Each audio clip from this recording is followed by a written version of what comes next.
certo? Então vamos a falar da integral definida, né?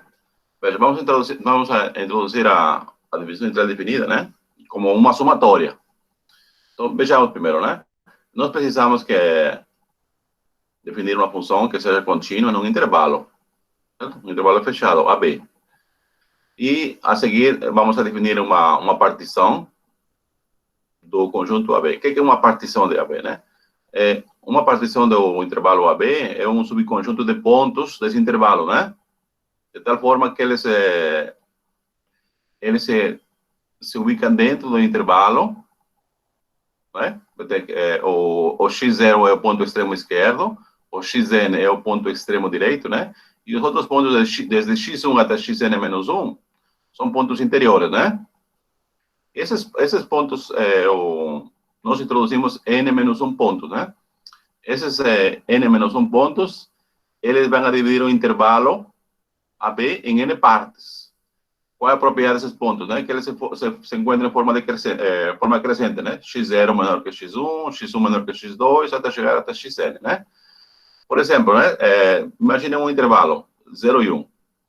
Se vocês colocam um ponto dentro desse intervalo, vocês dividem o intervalo em dois subintervalos.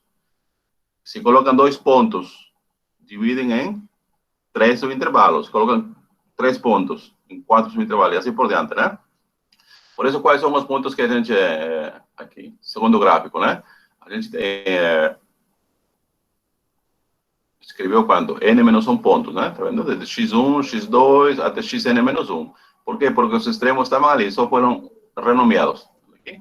Então, com a introdução desses n-1 pontos, nós realizamos a partição do intervalo AB, certo? E agora vamos a denotar, veja que cada subintervalinho ali tem um comprimento, né? Como se calcula o comprimento de cada intervalo? Por exemplo, o primeiro subintervalo, x0 até x1, como se calcula o comprimento? É o ponto extremo menos o ponto extremo direito menos o ponto extremo esquerdo, né? x1 menos x0. O comprimento do segundo intervalo seria x2 menos x1, e assim por diante, né? Em geral, nós vamos anotar com, veja aqui, o delta xk, o comprimento do intervalo xk menos 1, xk. Por exemplo, quando k igual a 1. Se k igual a 1, temos aqui x, 1 menos 1, 0, né? x0. E aqui x1. Então, delta x1 seria o comprimento do primeiro intervalo. Delta x2 do segundo, e assim por diante. Certo? E aqui está a forma como se calcula o comprimento, né? Como dizia aqui, o ponto extremo direito menos o ponto extremo esquerdo. Certo? Então, não necessariamente todos os comprimentos desses subintervalos são iguais. A gente pode escolher igual ou não. Pode ser que algum seja maior que o outro e assim por diante, né? Mas nós vamos a denotar, então, se são desiguais, então significa que um deles vai ser maior que os outros, tá certo?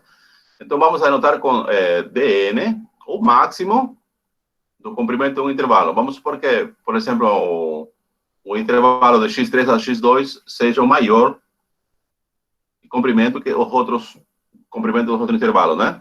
Então, vamos anotar com dn o máximo do comprimento dos intervalos. Certo? E agora, qual é o próximo passo? Em cada subintervalinho que está aqui, a gente vai escolher um ponto arbitrário. Que essa letrinha aqui grega significa ρ. Ρ índice K, tá certo? ρk. Então, por exemplo, se K igual a 1, ρ1, ele vai estar no intervalo, no primeiro subintervalinho. Essa letrinha aqui, ρk, ele pode também ser igual aos extremos, tanto pode ser x0 como x1. Se escolhe ρ2, ele vai estar no segundo subintervalinho. E 3 no terceiro, e assim por diante. Certo? Aqui tem uma representação, por exemplo. Aqui, ρk, ele está no intervalo KS, desde xk menos 1 até xk. Certo? Então, esse ρk, ele pode ser ponto interior ou ponto extremo, tanto que é extremo esquerdo ou extremo direito. Certo? Agora, o que vamos fazer agora, né? Nós temos a função contínua. Vamos avaliar essa função contínua em cada pontinho que escolhemos. Por exemplo, se escolhemos aqui no primeiro intervalo, vai ser f valorado no ρ1, tá certo? E e vamos a multiplicar esse valor da função pelo comprimento do intervalo onde se encontra esse Q1, por exemplo, né? Que seria no primeiro. Certo? Aqui tem forma geral, né? Quando K vai de 1 até N. Certo? E vamos escrever, então, a soma de todos esses produtos que nós teremos com SN. Então, veja aqui, SN vai ser, por exemplo, aqui, o valor da função no ponto Q1, que se encontra no primeiro intervalo, vezes seu comprimento, mais o valor da função no ponto Q2, vezes seu comprimento, certo? E isso aqui, esse produto aqui, podemos escrever como somatório, tá vendo aqui? Como que a gente tem essa somatória aqui? Primeiro, quando K igual a 1, aqui você vai ter F de Q1 vezes X1 menos X0, que seria esse termo que está aqui. Vou usar a canetinha aqui, vermelha. Então, quando K igual a 1, nós temos esse termo que está aqui. Quando K igual a 2, seria F de Q2 vezes X2 menos X1, está aqui. Quando K igual a 3, nós temos o terceiro termo, e assim por diante. Quando chegar ao último termo, que seria o termo enésimo, né? F de Qn vezes Xn menos Xn menos 1, está aqui, certo? Então, essa aqui é uma notação compacta para indicar somatório, tá certo? Então, aqui temos somatório de N produtos, tá certo? Primeiro, segundo, terceiro até N produtos, tá certo? Esse N, né, tem um nome que se usa, se chama soma integral, ou enésima soma integral da função f, né? Obviamente, quando você tem essa soma finita, dependendo como você escolhe esse RK, o somatório vai depender dele, né? Dependendo se RK você escolhe onde a função tem seu máximo valor, vai ter uma respectiva soma, né? Se você escolhe o RK onde a função tem seu mínimo valor em cada intervalo, vai ter outra soma. Então, em geral, ele vai depender como você vai escolher esse RK aqui. Certo? Mas o que acontece aqui, ó, se você agora, vamos fazer uma imaginação, né? O que acontece se a gente aumenta o número de subintervalos? Aumentar o número de subintervalos, que é equivalente a dizer que você está aumentando o número de pontos, tá certo? E se você aumenta o número de pontos, o que acontece com o diâmetro? O dn. Vou colocar aqui em cima, dn aqui. Esse dnzinho aqui que está aqui, esse que representou o máximo dos comprimentos de cada subintervalo, né? Aumentar você o número de pontos significa que esse dn ele vai tender para zero. Por quê? Porque vai diminuir o comprimento de cada intervalo. O equivalente, se você aumenta o número de pontos, vai tender a zero o dn, que seria o máximo do comprimento. Tudo bem, pessoal? Até aqui. Vamos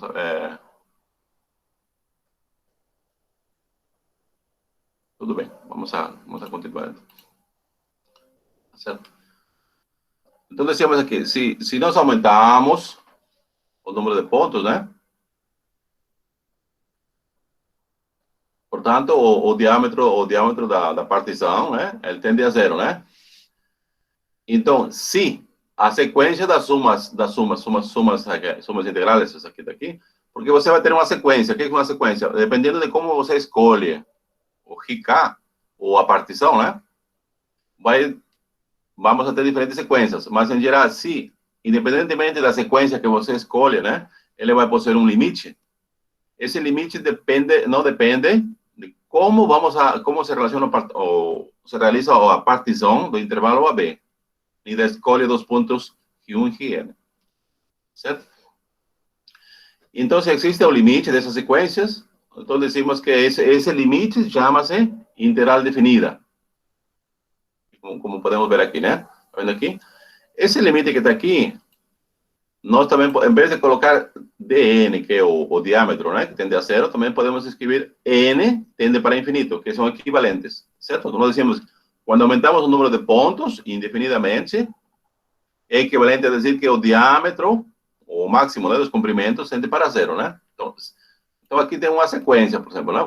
Porque aqui ele está dependendo como você escolhe ficar. Então, se isso não faz a menor importância, né? Existe o limite, então nós denotamos esse limite como sendo a integral definida.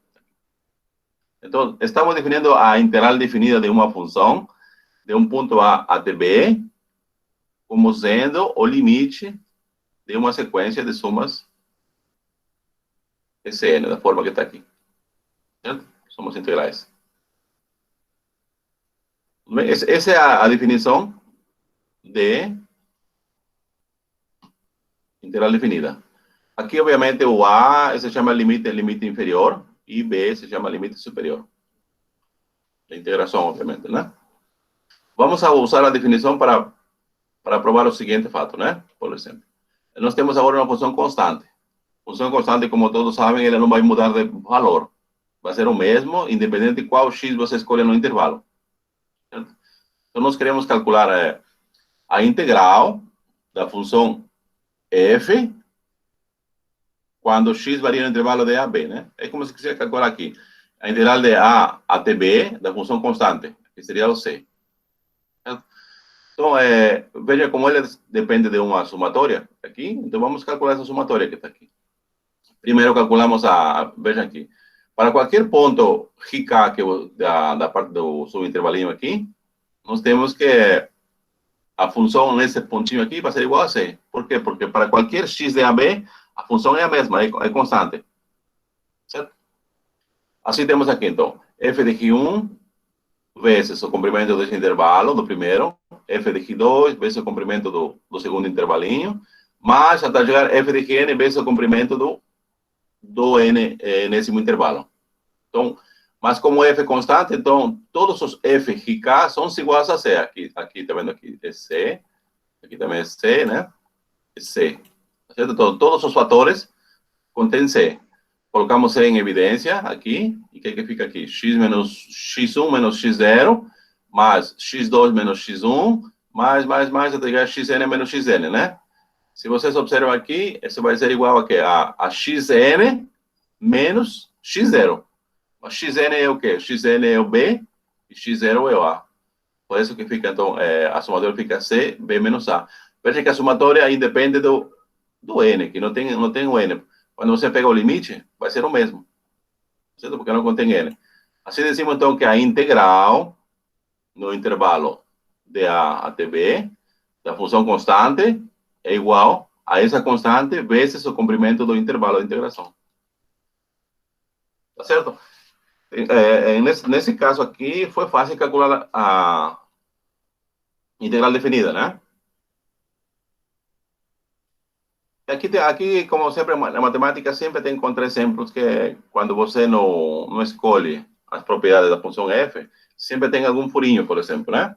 Em este caso, por exemplo, se você dispensa a propriedade da função ser contínua, por exemplo, né? Só fala que é limitada, que é o caso aqui, né?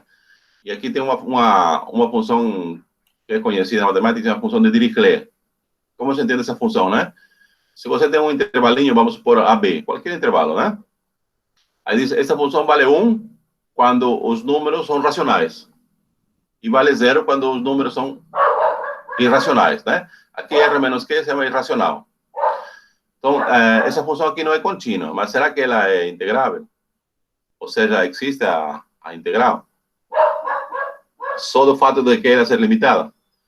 Então, vamos a demonstrar, né, que ela não é integrável, então. Nós vamos a pegar qualquer partição desse intervalo, aqui, e em cada partição nós vamos a pegar primeiro, por exemplo, os números racionais, por exemplo, né? Quando os números da partição, os valores da partição são racionais, então a função vale 1, tá certo? Vale 1 sempre. Assim, se pega só os racionais, então o Sn vai ser b menos a. Mas na outra partição, se você pega os números RK como sendo irracionais, né? Tomamos os valores irracionais, então ficaria então que a função valor aqui seria f. F de RK igual a 0, né? Por quê? Porque para irracionais seria igual a 0 aqui. Neste caso, então decimos que a suma é igual a 0. Tá vendo aqui? Se você pega os limites tanto aqui como aqui, vai ser diferente. E quando nós sabemos que o limite tem que ser único, né? Pois nesse caso, deixa eu ver aqui. Nesse caso, decimos que a função não é integrável. para esse tipo de função. Então, é importante dizer que a função seja contínua, né? Para não ter surpresas. Bom, eu vou pular aqui alguma coisa. Aqui escrevemos o valor da integral como sendo o limite de uma sequência, né? Tal como foi falado aqui. Então, um problema ligado, que seria a primeira grande aplicação de entrada definida, né? É o cálculo de áreas, né? Veja que um problema ligado é calcular a área de uma região plana. Essa região plana, veja como que está formado. Por cima, está formado pelo gráfico da função f de x, está vendo aqui? Seria esse aqui, né? Esse. Por baixo, o eixo das abscissas. E nas laterais, as retas x igual a A. E a lateral direita é x igual a B. Certo? Fazendo aqui. Essa área da região plana. Vamos agora a verificar que essa área dessa região plana tem alguma coisa a ver com a integral definida. Certo? Vamos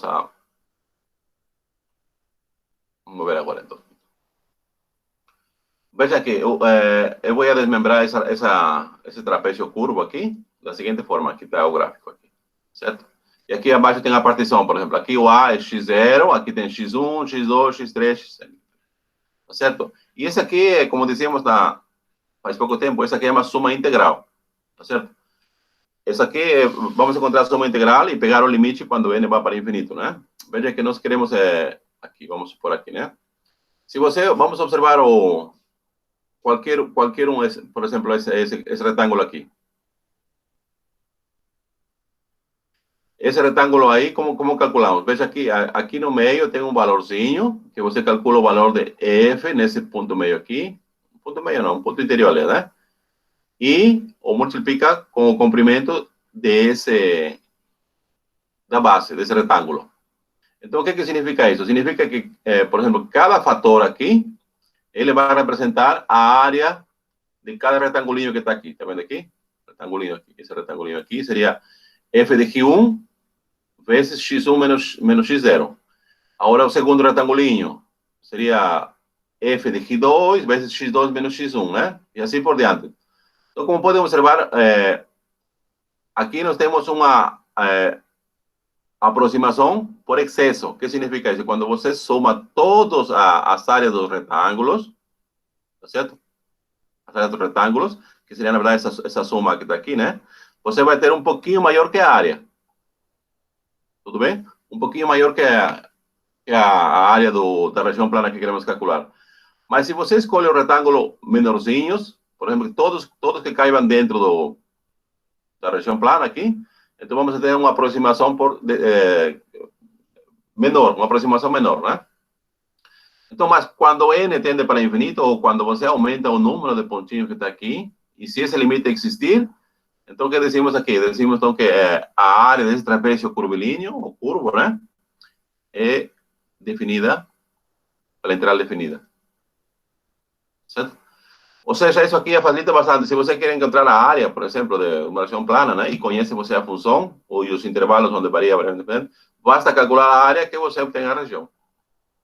Certo? Essa fórmula é bem útil, bem prática, né?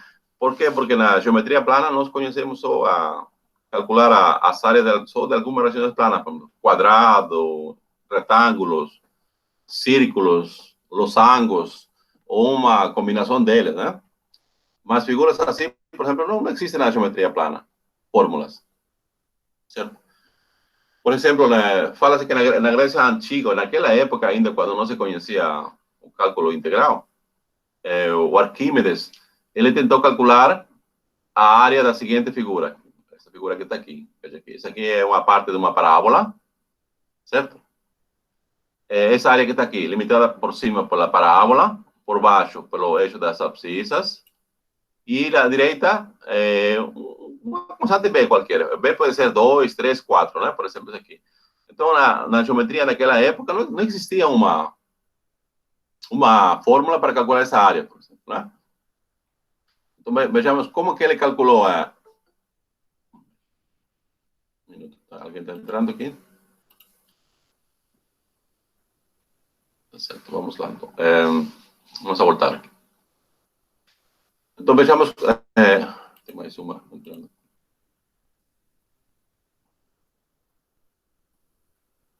Bem? Então, vejamos como Euclides calculou naquela época essa área, por exemplo, né? E ele usou as somatórias que vamos ver aqui agora, né? Veja, o que ele fez, né? Primeiro, ele tem a função, que é x ao quadrado, e temos o intervalo de 0 a b. Como eu falei, b é um número positivo, tá certo aqui? Representa qualquer número positivo aqui. E o que ele fez aqui? Vamos a particionar o intervalo de 0 a b em n partes, em n partes iguais, certo? Então, se você particiona em n partes iguais, o que significa? Você introduziu n menos 1 pontos. E se são n partes iguais, então significa que cada subintervalinho tem o mesmo comprimento. Portanto, o comprimento vai ser b sobre n, certo? Por exemplo, né, se você tem um intervalo de 0 a 1, você particiona em dois subintervalos. Quanto mede cada intervalo? 1/2. Se você particiona em 3 partes, quanto mede cada intervalo? 1 sobre 3. Se em n partes, vai ser 1 sobre n, né? Aqui, como o extremo direito é b, então seria b sobre n. Então, cada comprimento do seu intervalinho é b sobre n. Então, aqui tem a partição, x0 vai ser 0, x1 vai ser b sobre n, x2 vai ser b sobre n, mais b sobre n, ou seja, 2bn, x3, 3bn, e assim por diante. Certo? E nós podemos aqui, por exemplo, a escolha de Rica, nós quando definimos a integral, decimos que, quando calculamos o limite, essa escolha desse Rica, ele vai depender como você vai escolher. Você pode escolher um ponto meio em cada intervalo, pode escolher como sendo no ponto extremo esquerdo ou no ponto extremo direito, certo? Nós, por exemplo, vamos escolher aqui no ponto extremo direito de cada intervalo, certo? Você volta aqui um pouquinho voltar um pouquinho para mostrar aqui. Vamos, nesse caso aqui, esse x0 aqui vai ser, para nós, vai ser 0, e esse xn vai ser igual a b, né? B minúscula. Vamos aqui. Então, o x1, aliás, o Ri1, como que eu vou escolher? Como sendo o x1, aqui. O Ri2 vai ser como sendo o x2. O Ri3, x3, o Ri4, x4, o Rk, por exemplo, vai ser xk. Certo? Sempre vai escolher no ponto extremo direito de cada subintervalo. Tá bom? Vamos a voltar aqui para... É isso aí.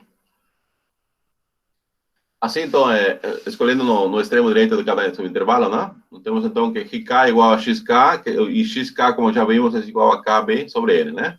E obtemos a seguinte soma. Dessa forma, né? Nós podemos escrever a soma integral, Sn, da seguinte forma aqui. Veja aqui como se forma essa soma, né? O valor da função é f no ponto Rk e vezes o comprimento do subintervalo onde se encontra esse Rk. A função f é x ao quadrado, né? Então, aqui vai ficar Rk ao quadrado. Mas Rk é o quê? Rk é kb sobre n.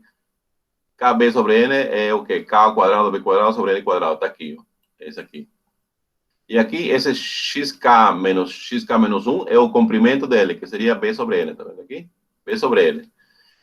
Aqui, veja que a somatória se realiza com relação a k. Ou seja, todas as expressões que não dependem de k, podemos escrever fora da somatória. Por exemplo, aqui, o b ao cubo não depende de k. Então, eu escrevi fora, tá aqui. E o que mais? N ao cubo também está aqui. Certo? Então, o que precisou calcular agora? Precisou calcular o quadrado da soma dos n primeiros termos, né? Ou seja, quando k igual a 1, 1 ao quadrado, k igual a 2, 2 ao quadrado, n quadrado. Por sorte, essa soma aqui é conhecida. É dada por essa fórmula que está aqui. Certo? O quadrado a soma dos quadrados dos primeiros n termos é dado por n vezes n mais 1, 2n mais 1 sobre 6. Certo? Tá, então vamos a substituir na soma, então. O Sn, aqui, você tem aqui b ao cubo está aqui. E aqui você vai substituir isso aqui pela fórmula que está aqui. Certo? E aqui tem BQ é 6 n ao quadrado. Aqui cancela um n e n fica ao quadrado. E aqui você tem um polinômio de grau 2 com relação a n, e aqui tem um polinômio de grau 2 com relação a n. E a gente sabe calcular esse limite, né? Esse limite vai ser igual a 2. Então, veja aqui. O limite dessa parte aqui está aqui, né? Seria 2 vezes b cubo sobre 6. Depois você dá b cubo sobre 3, calculando o limite. Certo? É uma somatória um pouco trabalhosa e muito difícil de fazer. Imagina calcular a integral definida para umas funções, de forma que eu tenho raiz cúbica, raiz quarta, raiz quinta e assim por diante, né? Funções racionais. Obviamente vai ser uma tarefa das mais complicadas, certo? Tudo bem, pessoal? Ficou mais ou menos claro um pouquinho a introdução? Alguma dúvida? Obviamente, como falei, né? Vocês vão voltar ao material e estudar com mais calma, né? Peguem outros livros também, se é possível, né? E aí, para profundizar-se mais. Bom, agora vamos ter aqui as propriedades. As propriedades eu vou passar rapidamente. Pensei demorar um pouquinho, mas já estou aqui meia hora já. Veja aqui, então. Aqui tem as propriedades para lidar. As propriedades é importante porque com elas você facilita as contas quando vai calcular a integral, né? Então, veja aqui. Por exemplo, você tem um intervalo AC e você escolhe um ponto interior, B, por exemplo, né? Assim tem dois intervalos, AB e BC. Então, quando você calcula a integral ao longo do comprimento AC, decimos que essa integral vai ser igual que a integral da função f, de A a B, mais de B a C. Certo? Essa fórmula também é muito importante usar, né? A segunda, a função integrável multiplicada por K, a constante pode ser colocada fora da integral. A terceira, por exemplo, se você quer integrar aqui, a integral também é linear, né? A integral de f significa a integral de g mais a integral de h. E aqui a quarta propriedade significa que independe como você vai chamar a variável independente. Por exemplo, aqui chamou x de x, né? Aqui y de y. O importante é que a variável da diferencial com a variável da função sejam as mesmas. Certo? E se alguém me pergunta, por exemplo, o que acontece se são diferentes? Em que sentido, por exemplo? Vamos supor aqui. Aqui você tem a variável da função integral é x e a variável de integração é y. O que acontece com esse fx? Aqui tem fx e aqui seria dy, por exemplo. O que acontece? Como você vai integrar com relação a y, significa que f de x é constante. Aí, se é constante, você pode escrever fora da integral. Aí ficaria, então, esse integral aqui vai ser igual a quê? A f de x vezes dy, vezes a integral de dy. Certo? Só que a integral de dy é igual ao comprimento de b menos a. Tá certo? Então, para integrar, tem que ter a mesma variável. Caso não seja, então a função é considerada constante. Tá bom? Você tira fora da integral. Tá. Se a função é maior que zero, né? Maior ou igual a zero, não negativa, sendo a menor que b, então a integral ele preserva a desigualdade. Aqui aplicamos a integral para essa desigualdade e a integral permanece. Observou, né? Aqui tem a prova, você já dá uma olhada depois. E aqui também outra prova importante, outra propriedade importante, né? O módulo da integral da função f é menor ou igual que a integral do módulo. Também uma desigualdade também importante.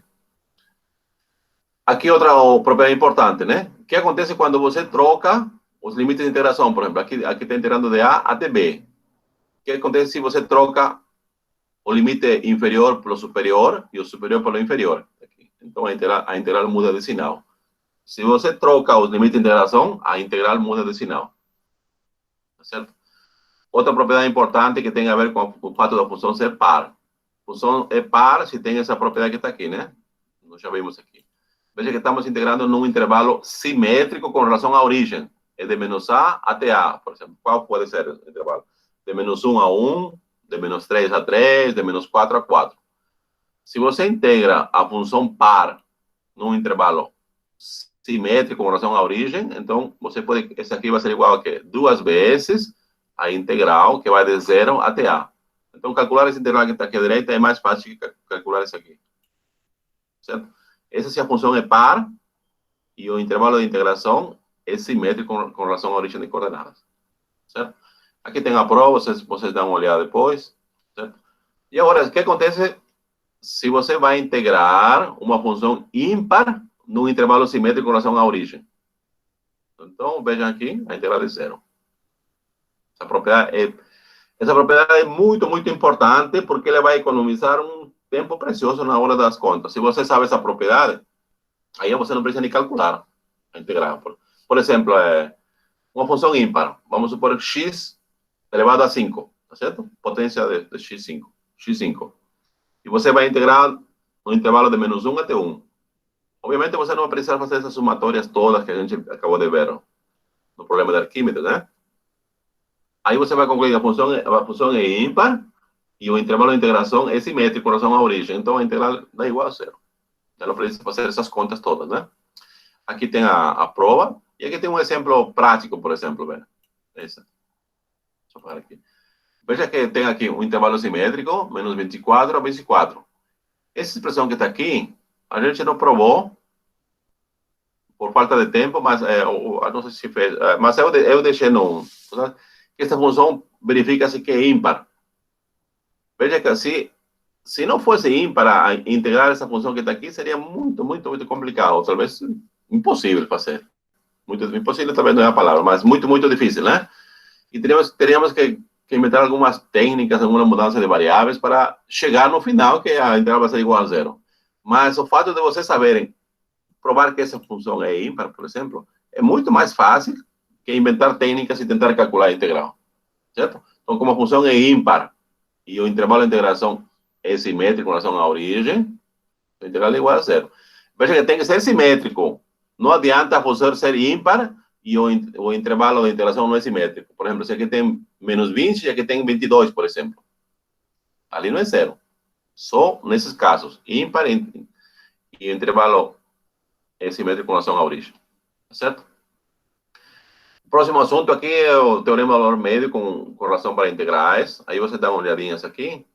Tem aplicações. Vou pular por alto, né? E vamos a chegar aqui ao teorema fundamental do cálculo. O teorema, a palavra já, a expressão fundamental do cálculo já significa a magnitude do enunciado, do teorema, né? Veja aqui, nós definimos a integral definida como sendo essa aqui, né? A notação que usamos aqui, onde A e B são os limites de integração inferior e superior, respectivamente. Certo? Então, de certa forma, a integral ele vai depender dos intervalos de integração, obviamente. Se você escolhe outros intervalos aqui, que não seja A, B, então, obviamente, o valor vai depender dos intervalos que está aqui. Então, vamos a considerar agora um integral. Aqui, como antes, o limite de integração inferior é A e o superior vai depender de X. Certo? Ou seja, em outras palavras, essa expressão que a gente introduziu aqui, ele vai ser uma função que depende de x, vai depender de essa expressão que está aqui, certo? Porque é constante dado, né? Então depende de x. Vai depender como você escolhe o x. Se x é igual a b, a gente volta para essa expressão que está aqui. Se x é diferente de b, então vai ser outro valor. Certo? Então vamos anotar com f grande, fona, que está aqui, essa expressão que está aqui. Então assim é uma função de x, né? E o que queremos verificar? Bem, nós queremos verificar que a derivada dessa fona que está aqui é igual a f de x. Vocês podem pensar, não, mas essa aqui essa fona seria o quê? Seria a primitiva, né? A integral indefinida da função f pequena. Concorda? E a gente lembra como que definimos a integral indefinida. Então, aí que tá a importância disso que está aqui, né? Então, se a gente trouxe uma função aqui, dessa forma que está aqui, então, e provamos que a derivada dessa fona aqui é a função subintegral, então já está feito o teorema fundamental do cálculo. Aqui a seguir tem as contas para fazer aqui, todas as propriedades que eu fiz aqui, né? Bom, eu recomendo para vocês ler aqui, e vejam aqui, só vamos passar para o final. Então, veja aqui, então. Se nós provamos que f grande que está aqui, né? A derivada dela é igual à função subintegral, ou seja, significa que f grande é uma primitiva para a função f de x. Se você encontrou uma primitiva, você encontra todas as primitivas adicionando uma constante, né? Como vimos aqui na aula 18, do 17, certo? Então, o que significa, então? Essa função que está aqui era igual a f de x mais a constante que está aqui. Agora, tem uma propriedade que diz, né? O que acontece, por exemplo, se os limites de integração são iguais, por exemplo. Se você vai integrar de A até A, por exemplo. Então, na verdade, no intervalo, você vai transformar num ponto.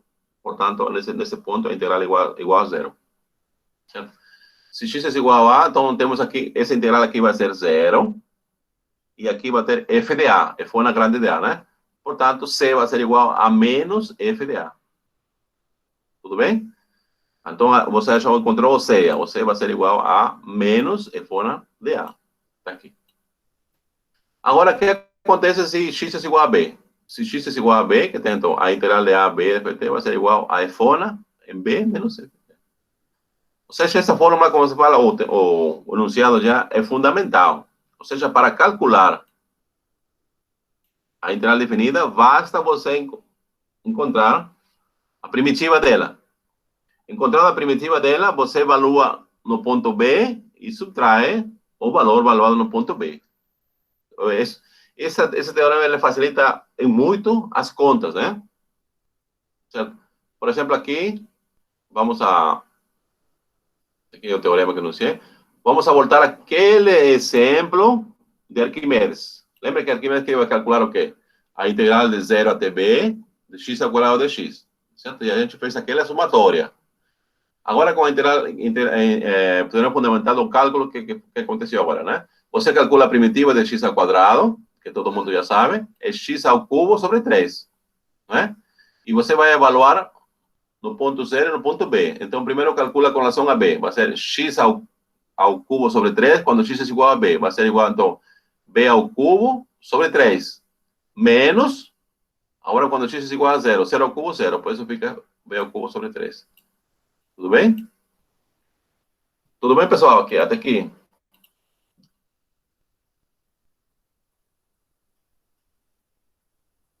Tá certo? Então, agora nós temos uma ferramenta importante para calcular a integral definida, né? Basta calcular a primitiva, e essa primitiva você vai calcular no ponto B e vai subtrair o valor da primitiva no ponto A. Certo? Como está aqui. Aqui nós temos outros exemplos, né? Queremos calcular a integral de menos 3 até 4 da função x ao cubo. Calcula a primitiva de x ao cubo, que é 1/4 de x4 aqui. Certo? Daqui. Você calcula primeiro, aqui tem 1/4, vamos colocar em evidência.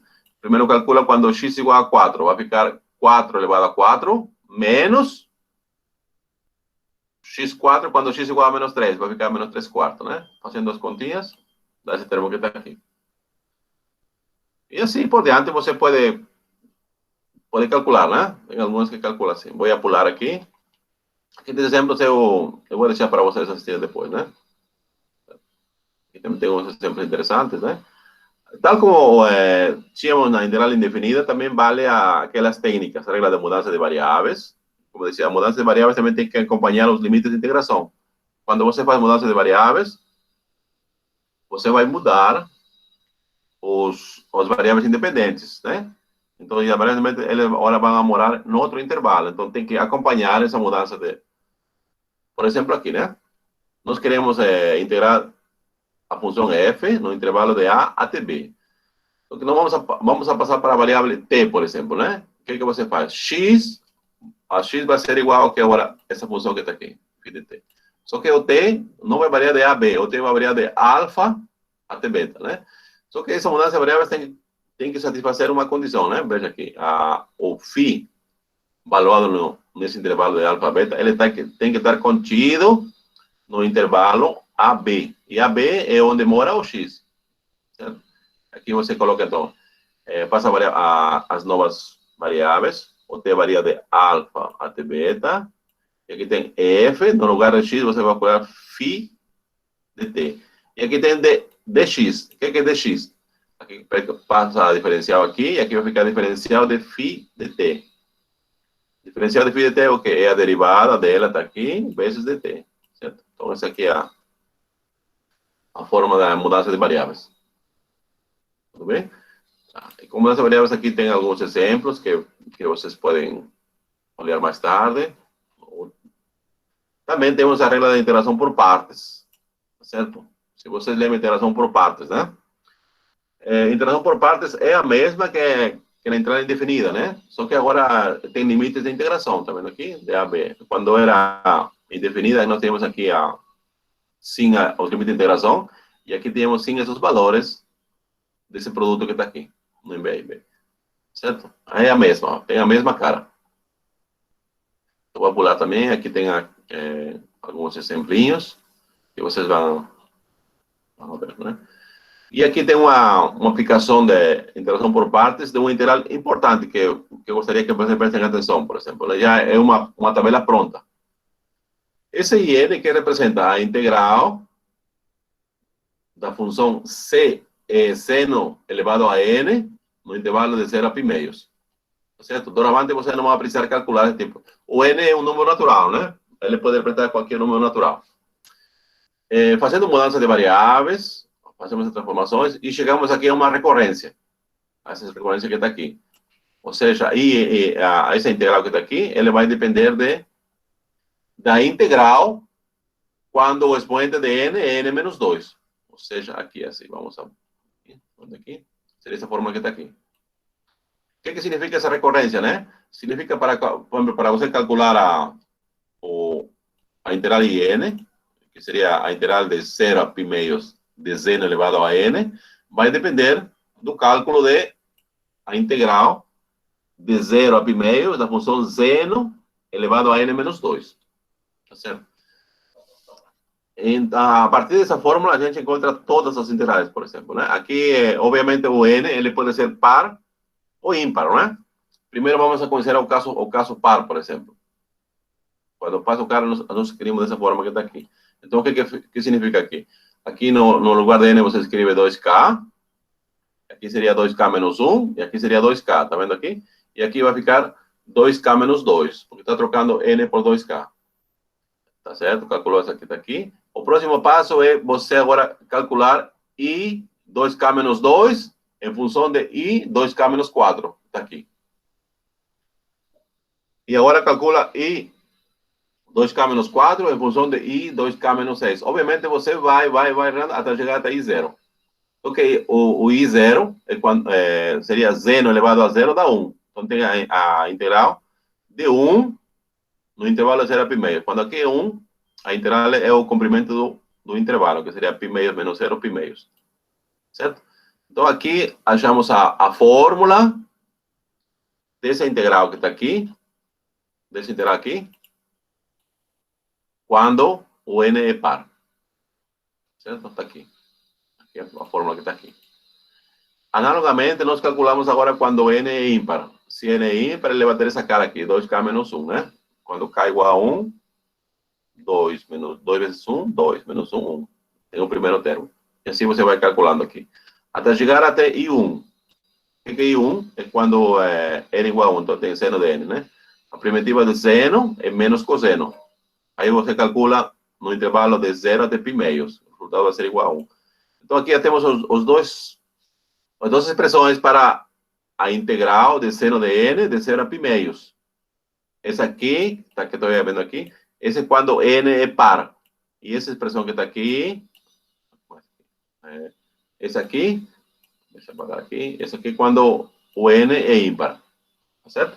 Por exemplo, aqui, a mesma coisa acontece com o cosseno. Então, a fórmula vale se você calcula a integral de seno de n ou cosseno de n. A fórmula vai ser a mesma. Por que é a mesma, né? Porque aqui você faz uma mudança de variáveis, por exemplo. Nós podemos escrever o cosseno como sendo seno de π meios menos x. Certo? Aí faz a mudança de variáveis e vai chegar a mesma. Tá vendo que integral de 0 a π meios de cosseno de n vai ser a mesma coisa que integral aqui. Então, tudo que você obteve para seno de n, você vai obter para cosseno de n. Tudo bem? Essa é a fórmula, né? E aqui nós temos uma aplicação direta, por exemplo, né? Nós queremos calcular a integral de 0 a primeiro de cosseno elevado a 6, x, né? Lembra que 6 é par. Se 6 é par, como que vai... Qual vai ser o desenvolvimento? Vai descendo aqui. 2 vezes 3 são 6 menos 1, 5. Aqui no numerador vai ser o produto dos números ímpares, né?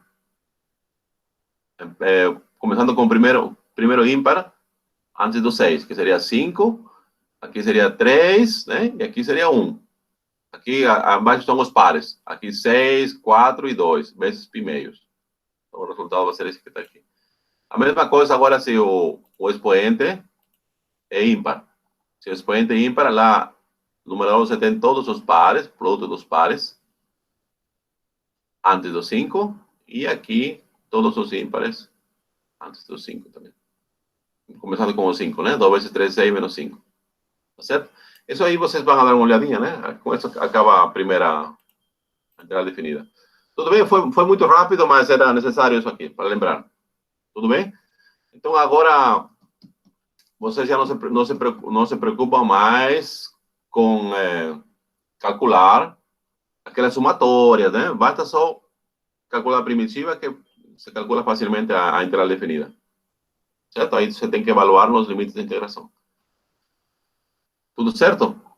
Agora vamos a passar para a aula 20. Deixa eu ver aqui.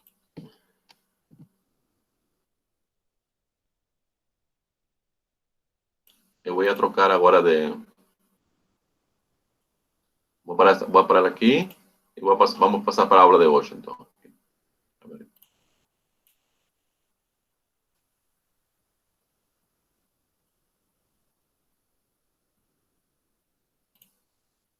Tá certo, né? Então, a aula de hoje, né, é sobre cálculo de áreas de regiões planas. Bem? Já foi visto na aula 19, né? Que a interpretação geométrica da integral definida, né, é o cálculo da área da região limitada pelo gráfico da função, de novo, né, gráfico da função aqui. O gráfico dessa função, né, que nós temos aqui, limitado por cima pelo gráfico, por baixo pelo uma parte do eixo das abscissas, as laterais, x igual a b e x igual a a. Certo? Então, para encontrar essa área, basta calcular essa integral que está aqui, que dá certo. Vou colocar um pouquinho para aqui. Então. Mas veja, nesse caso aqui, nós estamos supondo que a função seja não negativa, né? Só para questões didáticas. Mas o gráfico da função, ele pode estar abaixo do eixo das abscissas, não é? Pode estar abaixo, por exemplo, né? E ali a função seria negativa, né? Como, por exemplo, calcular áreas quando a função é negativa, por exemplo. Assim, né? No caso da função ser negativa em alguns trechos do intervalo, bem? E veja que a área é um número positivo, não é um número negativo. Certo? Não tem a área da região é igual a menos 4 metros quadrados, por exemplo. Não existe isso, né? A área é um número positivo, né? Então, para evitar esses probleminhas com f negativo, nós vamos a calcular a integral do módulo de x. Se a função é maior ou igual a zero, então tiramos o módulo. Se a função é negativa, aí colocamos o módulo. Certo? Assim, por exemplo, aqui, ó, se nós queremos calcular, por exemplo, a área dessa seguinte região, por exemplo, né? Qual a área dessa região aqui? É formada por cima e por baixo, pelo gráfico da função, né? Tá vendo aqui? Toda essa função aqui. E aqui, né? Tá certo? E pelo eixo das abscissas e as retas aqui. X igual a A, X igual a C, e assim, X igual a D, e D, assim por diante. Mas observe aqui, no intervalo de A a C, a função é positiva. Por isso que colocamos aqui. A integral de A a C está aqui. Próximo, né? No intervalo de C a D, a função é negativa. Então, quando você vai calcular aqui, a integral vai ser negativa. Mas essa integral aqui vai representar a área que está aqui. A área não pode ser negativa, né? Então, como a integral vai ser negativa, o que aconteceu? Aqui você vai colocar negativa aqui. Menos. ¿Por qué? Porque ese integral va a ser negativa, ¿no? Multiplicado por menos va a dar positivo. Y aquí es positivo, normal. Aquí de nuevo negativo. Entonces va a calcular a área de menos a integral de E a G. E assim também. Então, assim você vai ter a soma das áreas, dessa forma aqui. Tá bom? O próximo caso também podemos ter áreas formadas de que forma, né? Vejam aqui, essa área que está aqui é formada de que forma? Por cima, pelo gráfico da função f de x, e por baixo, pelo gráfico da função g de x. Como calculamos esse tipo de áreas? Veja aqui, o x é igual a, ele vai cortar aqui, essa parte vai estar essa parte aqui, né? X é igual a b, vai estar essa parte que está aqui. Essa é a nossa área. E como calculamos esse tipo de regiões planas? A área dessas regiões planas. Basta calcular a integral de f de x menos g de x, né? É como se você calculasse assim. Vamos apagar aqui. É como se você calculasse primeiro a área de toda essa região aqui que eu vou... Todo esse que está aqui. Calculasse todo esse que está aqui, né? Com esse. Todo esse que está aqui. Com esse, né? O do grande. Esse aí seria, na verdade, a área formada pelo gráfico da função f de x, o eixo das abscissas e as retas x igual a x igual a b. Tá certo? Aí, para você obter essa parte que está aqui, o que você faz? Subtrai essa parte que está aqui, ó. Essa área que está aqui, formada pelo gráfico da função g de x, pelo eixo das abscissas e pela reta x igual a b. Ou seja, nós teremos essa parte que está aqui. Certo? Esse seria em coordenadas retangulares, né? Mas aqui pode acontecer também que a função esteja em coordenadas polares. Certo? Para entender isso, vamos a introduzir o sistema polar de referência, né? Como se define o sistema polar? Você tem um eixo que vai chamar eixo polar, e aqui tem o ponto O, né? Onde começa o semi-eixo polar aqui. E aqui, e um ângulo. Então, aqui você tem um ponto qualquer. Como esse ponto aqui fica definido em coordenadas polares? Fica definido quando você conhece a distância desse ponto P, a origem do eixo polar, semi-eixo polar, aliás, né? E conhece o ângulo. Por exemplo, se P seria, vamos colocar P sendo igual, por exemplo, coordenadas 2 e π sobre 3. O que significa isso? Significa que ele está a uma distância 2 da origem do eixo polar e num giro de π sobre 3, um ângulo de π sobre 3 radianos.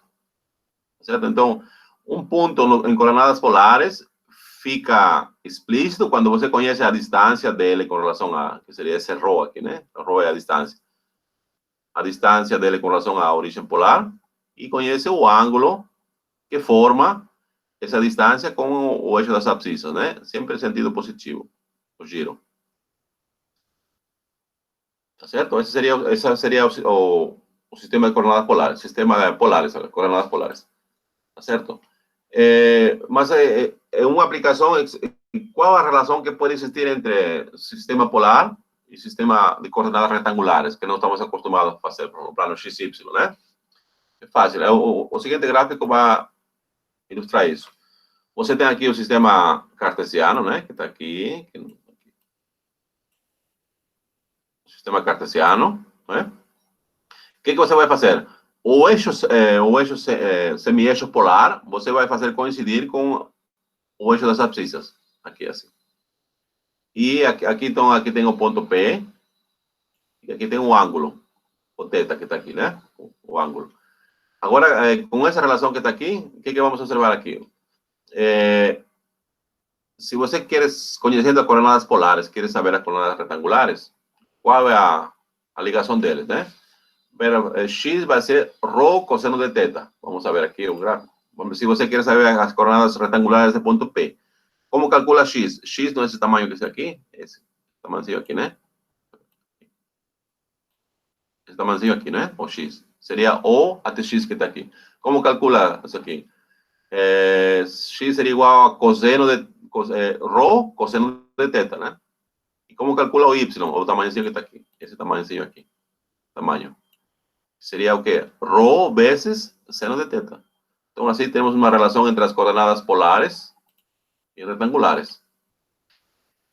Tá certo? E vice-versa, né? Se você conhece as coordenadas retangulares e quer para as polares, o rho vai ser igual a x ao quadrado mais y ao quadrado, né?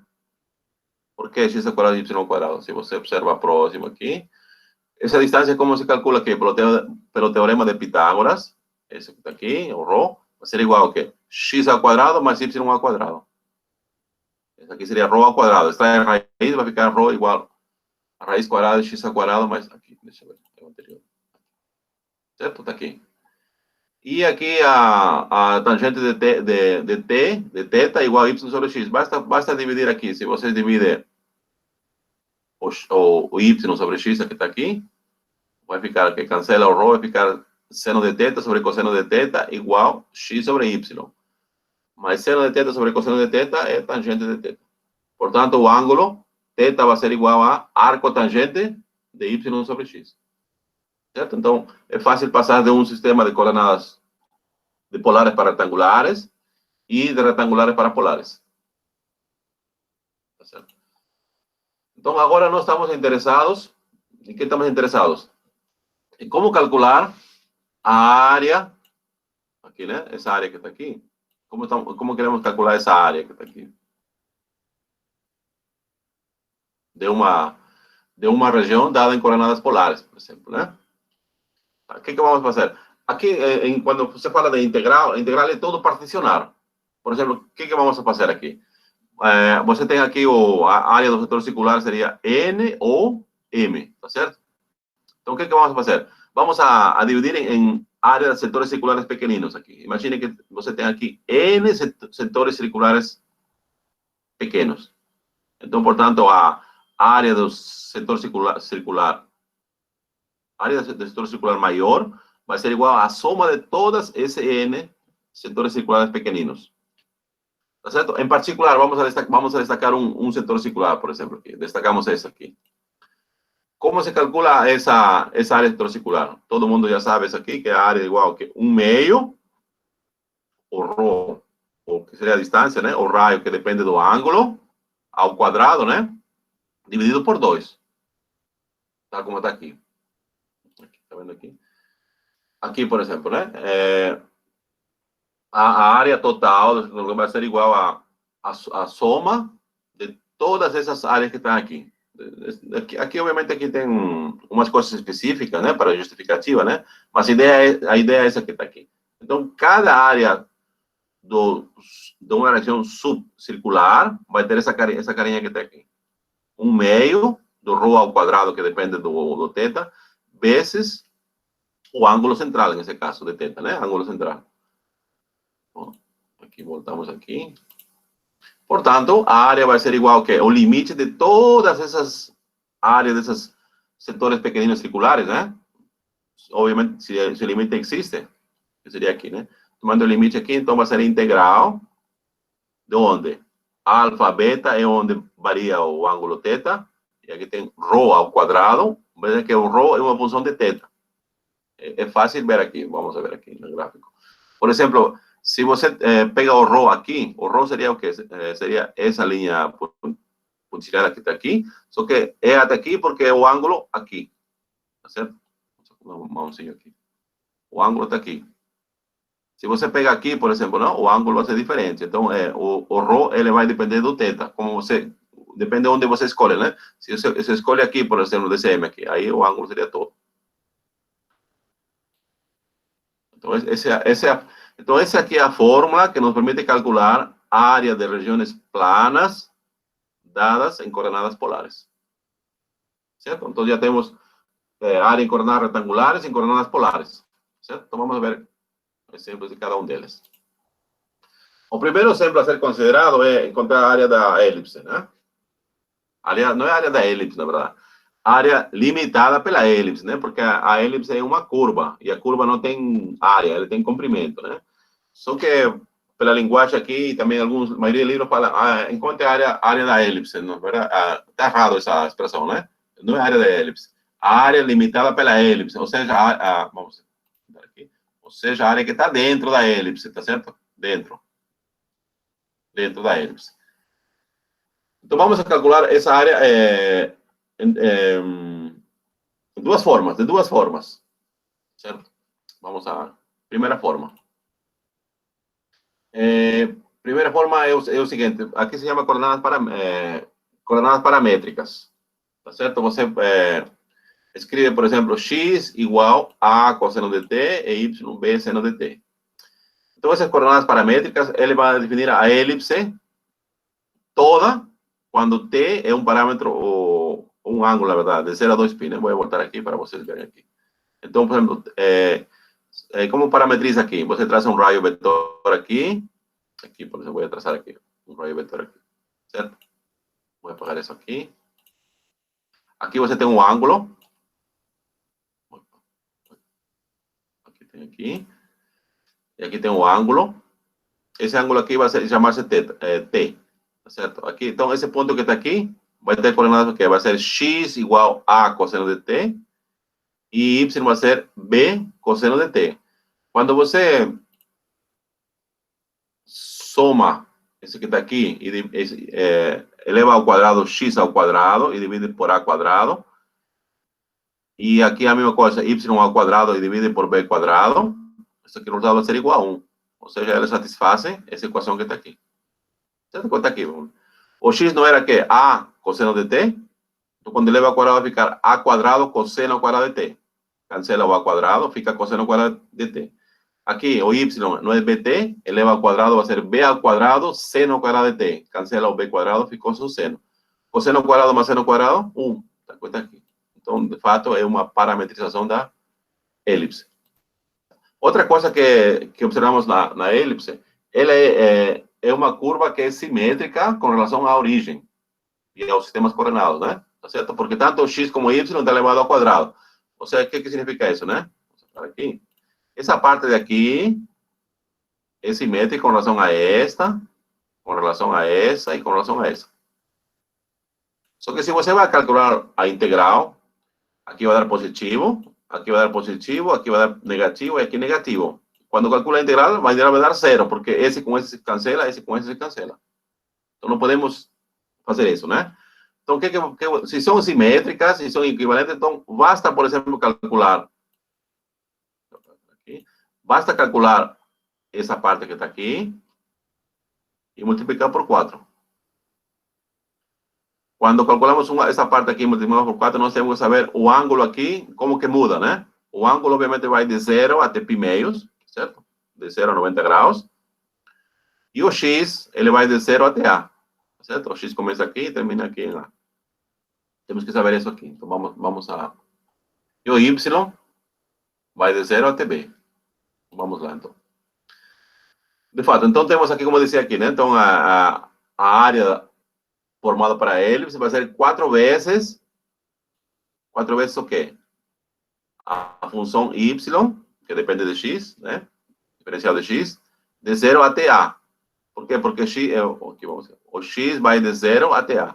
Veja que aqui estamos escolhendo o x como variável independente e y variável dependente. Ou seja, y depende de x. Vamos lá, então, aqui, né?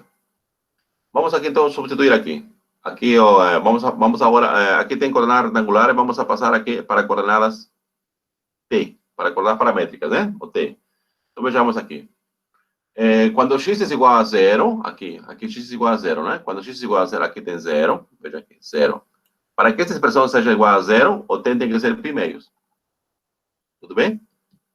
Quando x é igual a 0 aqui, o t tem que ser π meios, porque a parte direita também tem que ser 0. E o cosseno se anula em π meios. Então, veja aqui. Troquei o 0 daqui. Troquei o 0 daqui por π meios. Aqui, que são equivalentes. E quando x é igual a a, tá aqui. Veja que aqui esse x tem que ser a. Para essa expressão que está à direita tem que ser, seja igual a, o cosseno de t tem que ser igual a 1. E o cosseno de t é igual a 1 quando t é igual a 0. Porque o cosseno de 0 é igual a 1. Certo? Então, estou trocando aqui o a. Esse a que está aqui. Esse a que está aqui, estou trocando por 0. Tudo bem? E agora, qual aqui, aqui tem aqui, o y é o quê? B seno de t, está aqui. Y, B seno de t também está aqui. E aqui tem diferencial de x, tá certo? Diferencial de x que está aqui. Agora, o que vamos a fazer aqui? Aqui tem um menos 4. Vejam que a e b são constantes. Podemos escrever fora da integral. Por que apareceu menos aqui? Porque eu vou trocar os limites de integração. O π meios sobe e o zero desce. Tá vendo aqui? Ainda não troquei, desculpa aqui. Vou trocar no próximo passo. Esse menos que está aqui foi por causa da diferencial de a cosseno de t. Tá certo? Porque a diferencial de a cosseno de t é igual a quê? É menos a seno de t. Tá certo? Então, A e o B foram aqui. Aqui ficou seno de t, B seno de t, seno ao quadrado de t, que está aqui. Agora, aqui se troquei a orientação aqui, tá vendo aqui? Aqui tem, aqui deu positivo, porque deu positivo? Porque troquei, tá vendo aqui? O zero desceu e o π meio subiu. Esse B que está aqui já não deveria estar aqui, não, porque já saiu. Foi aqui um pequeno erro aqui. Saiu aqui. Então, veja que eu tenho a integral de 0 a π meios de seno ao quadrado de t. Você lembra daquela fórmula de seno de n, de 0 a π meios? Você pode aplicar essa fórmula ou diretamente já, né? Que está aqui. Que seria igual a π sobre 4, por exemplo, né? Ou podem escrever seno ao quadrado de t como em função do cosseno do ângulo duplo. Aí vai depender do gosto de vocês ou da expertise, né? Em usar qual método você usa do cálculo. Tá certo? Então, decimos então que a área limitada pela elipse é igual a π a b. Também uma fórmula fácil de lembrar. O que é A e B? Vamos escrever aqui. O que foi o A, né? A é o semi-eixo. O semi-eixo. E aqui também é outro semi-eixo. Certo? Basta saber os semi-eixos, sim. Você faz o produto e multiplica por π, que obtém a área limitada pela elipse. Uma outra forma de calcular é, como o y depende de x, você vai, aqui da definição aqui, o y vai ser igual, por exemplo, y ao quadrado sobre b quadrado é igual a 1 menos x ao quadrado sobre a quadrado. Aí multiplica por b quadrado, aí extrai a raiz quadrada, né? Como está pegando a parte de cima, então o y vai ser positivo. O que a gente vê aqui. Nós escrevemos aqui, tá certo? Esse aqui. E aí substituímos, né? O y está substituído por esse que está aqui, b, a, e tem dx aqui. Só que essa é a... Vamos apagar aqui. Essa expressão que está aqui, veja que o b sobre a, você vamos colocar fora, porque são constantes, né? B sobre a. Isso aqui a gente pode usar a interação por partes, ou, de novo, aqui fazer mudança de variáveis, aquela que fizemos no cálculo anterior. X igual a cosseno de t. Fazendo essa mudança de variáveis, de novo, recaímos nessa integral que está aqui. E aqui, veja aqui que a gente fez, né?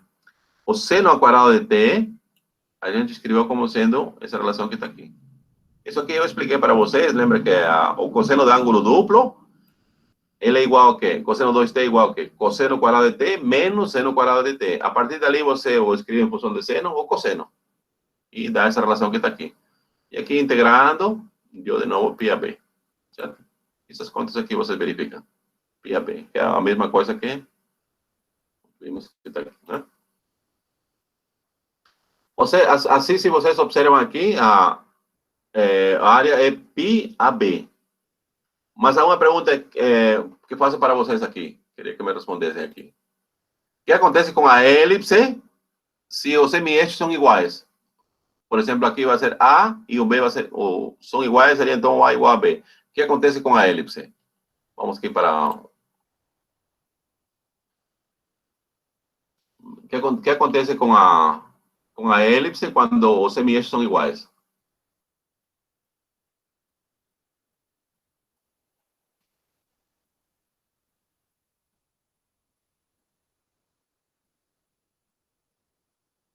A igual a 2π. A área 2π, não.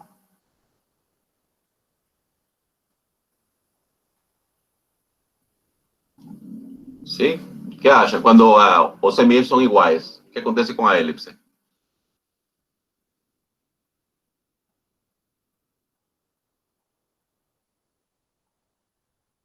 seria um círculo, a área seria π ao quadrado. Na verdade, a elipse se transforma numa circunferência, né? O círculo é uma figura plana. Círculo seria tudo que está dentro da circunferência. Tá certo? Tem uma expressão que a maioria também fala indiferentemente, né? Mas é uma diferença entre círculo e circunferência. Circunferência é a fronteira, é quase como a elipse, certo? Nós falamos área limitada pela elipse, para dizer a área que está dentro da elipse. Quando a gente fala círculo, significa a área que está dentro da circunferência. Então, já para não falar área dentro da circunferência, a gente fala só área do círculo. Tá certo? O círculo, então, é todo que está dentro da circunferência. Pode conter a fronteira ou não. Tá certo? Então, nesse caso aqui, nós decimos, então, se os semios são iguais, então a circunferência se transforma numa circunferência. Aliás, a elipse se transforma numa circunferência. Por isso, a área que está dentro da circunferência ou área do círculo é igual a quê? Π a quadrado, né? É o que praticamente é aqui, né? Π a quadrado, ou seja, π raio ao quadrado. Certo? Essa observação que está aqui, né? Se A igual a B, a ele transforma-se em uma circunferência de raio A, cuja região limitada pela circunferência, que seria um círculo, né? É dado por π a quadrado. Tudo bem? Então vamos agora calcular agora nossas regiões planas de algumas, né? Veja que no exemplo a seguir, nós queremos calcular a área da região limitada pelo gráfico da função tangente de x, o eixo das abscissas e pela reta π sobre 3. Então, aqui só nos vamos a limitar a um pedaço da função tangente, né?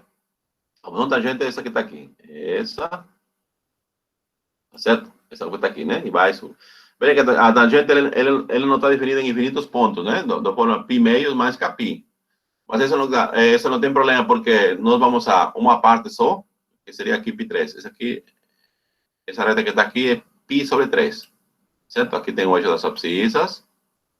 Então, na verdade, seria só essa parte que está aqui. Tudo bem? Essa área que está aqui. A gente já não precisa quebrar mais cabeça, né?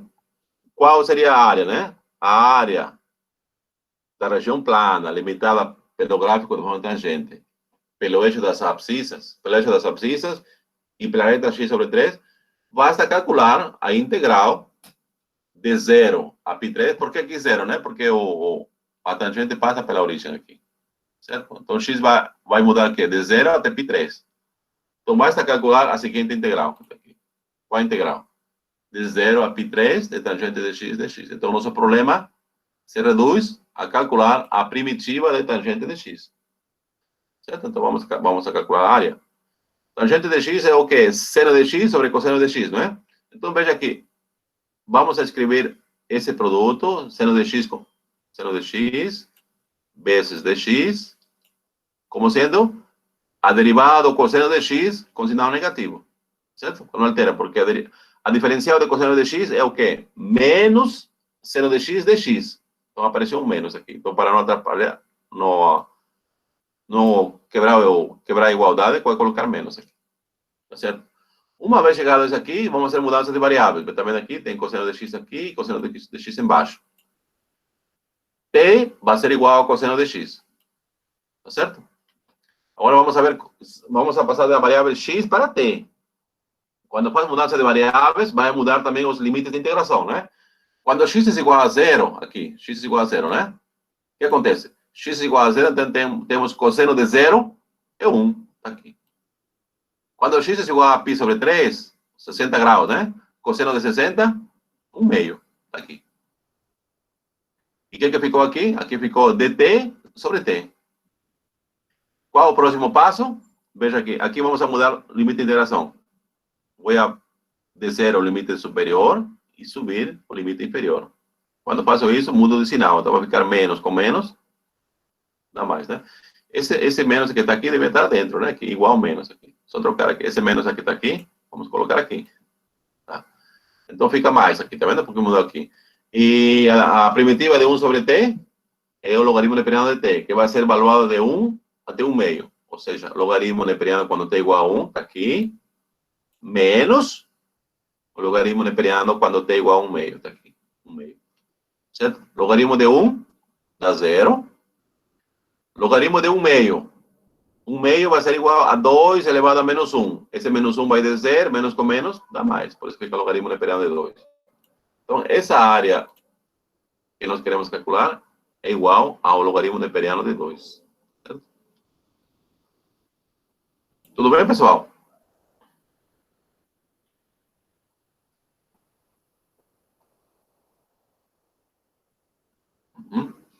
Tudo bem.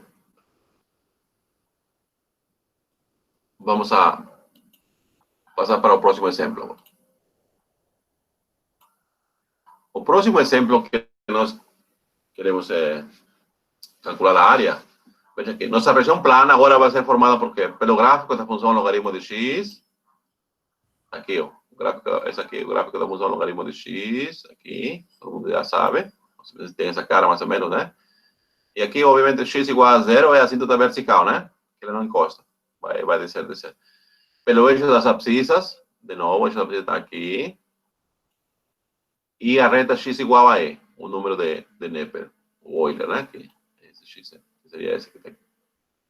Certo? Então, nós queremos esse que está em um retangulinho, essa área que está aqui, né? Tá. De novo, para calcular essa área, precisamos calcular a integral. 1 de x, logaritmo neperiano de x. Bom, isso aqui já são técnicas de integração, né? Que a gente deve saber aqui. Como calculamos aqui? Aqui vou usar interação por partes. Veja aqui. Ln de x vai ser f de x, e x, que está aqui dentro da diferencial, vai ser o g. Para a regra de interação por partes, esse aqui vai ser igual a quê? X vezes ln de x, está aqui. Vamos avaliar de 1 até e, está aqui. E menos, aí troca de lugar. O x que estava dentro da diferencial, aqui. Escrevemos fora. E o ln que estava fora, dentro. Está vendo? Uma vez que está dentro, na verdade aqui vai ser assim. X vezes diferencial do logaritmo de x. Mas diferencial do logaritmo de x é igual a quê? Derivada dela 1 sobre x vezes de x. Certo? Aqui, evaluando no ponto E. Quando x é igual a E, aqui vai ficar E, logaritmo neperiano de E, está aqui, menos x é igual a 1, né? Aqui vai ficar 1 vezes logaritmo neperiano de 1. Só que o logaritmo neperiano de 1 dá 0, por isso fica 0 aqui. Aqui cancela x com x, vai dar 1. Tá certo? Quando a função subintegral igual a 1, basta calcular o comprimento do intervalo, que nesse caso seria e menos 1, né? Limite superior menos limite inferior. Logaritmo neperiano de e é igual a 1. Então aqui fica e. E menos e, cancela, e aqui menos com menos dá mais, ficou 1. Então, essa área medida aqui, essa área que está aqui, né? Vai ser igual a 1. Não é incrível, né? Como que é igual a 1, né? Incrível mesmo. Vamos a considerar o próximo exemplo. No próximo exemplo, nós queremos calcular a área da região plana, limitada pelo gráfico da função. Vejam que o gráfico está aqui. Vai assim, desce, sube e desce, né? Assim. E pelo eixo das abscissas. O eixo da abscissa está aqui. Está aqui embaixo. Vou apagar porque é muito grosso isso aqui. Certo? Então, essa área que está aqui, e essa área que está aqui. Bom, antes de calcular, nós precisamos saber os pontos de interseção da função com o eixo das abscissas. Tá certo? Esses pontos são fáceis de encontrar aqui, Atapaco. São quando o y igual aqui, porque no eixo das abscissas, o y igual a 0, né? Quando o y igual a 0, o x é igual a 0, está aqui. Veja aqui, 0. O x é igual a 1, está aqui. E o x igual a 2 também está aqui. Tá certo? Então, nós precisamos integrar essa função que está aqui, essa, no intervalo de 0 até 1, e menos essa função que está aqui no intervalo de 1 até 2. Por que colocou menos? Por que coloquei menos aqui? Porque aqui nesse intervalo de 1 a 2, a função é negativa. Certo? Por isso colocamos menos. Tal como vai indicar o próximo. Aqui. Tá vendo aqui? A integral de 0 a 1 é a função aqui, está aqui.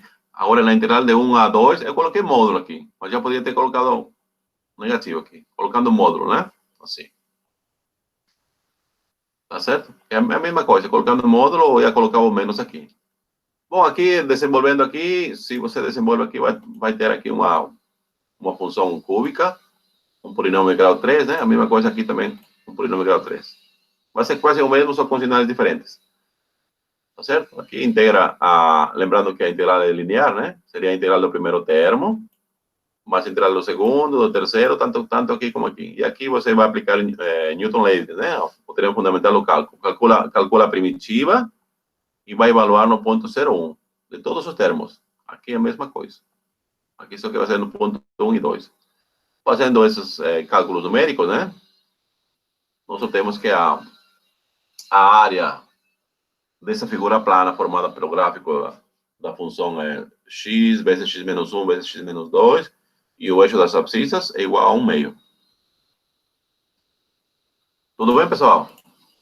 Veja que até agora não usei o punch, né? Tá leve, né? Tá tranquilo, né? Não precisa fazer nenhuma explicação. Tudo bem?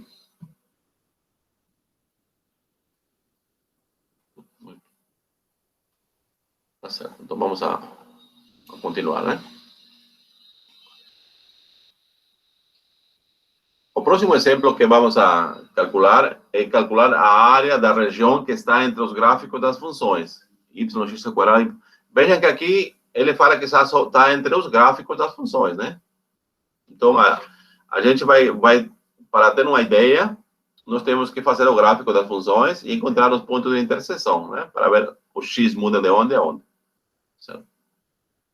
Fazendo os gráficos, esse aqui é o gráfico da função x ao quadrado, que é uma parte da parábola, né? E esse aqui é o gráfico da função raiz quadrada de x. Certo? Veja aqui, o gráfico da função raiz quadrada de x, no intervalo de 0 a 1, é maior, ou está por cima, aliás, né? Que o gráfico da função y igual a x ao quadrado. Certo? Obviamente, para não saber em qual ponto eles intersecam, veja que eles intersecam em dois pontos, nesse ponto aqui e nesse ponto aqui. Como que encontra esses pontos, por exemplo, né? Nesses pontos, as coordenadas das duas funções, ou dos dois gráficos, são iguais, tá certo? Então, basta fazer a igualdade x ao quadrado igual a raiz quadrada de x. Resolve essa equação e encontra dois pontos. Certo? Então, essas duas curvas se cortam em dois pontos, 0, 0 e 1. Certo? Esses dois pontos que estão aqui. E, além disso, é fácil observar, como eu falei, né? O gráfico da função raiz quadrada de x é maior ou igual que o gráfico da função x ao quadrado nesse intervalo que está aqui. Então, essa região plana, aqui, é da que forma? Da forma, vou voltar aqui um pouquinho. Essa região que está aqui. Não tem muito. Aqui. Apaguei. É dessa forma que está aqui, né?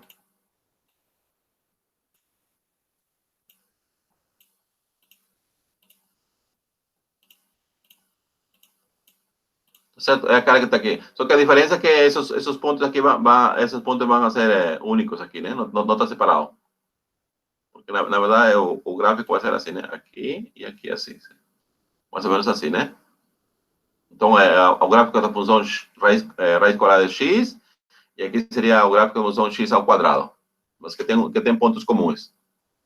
Certo? Então, vamos a voltar agora para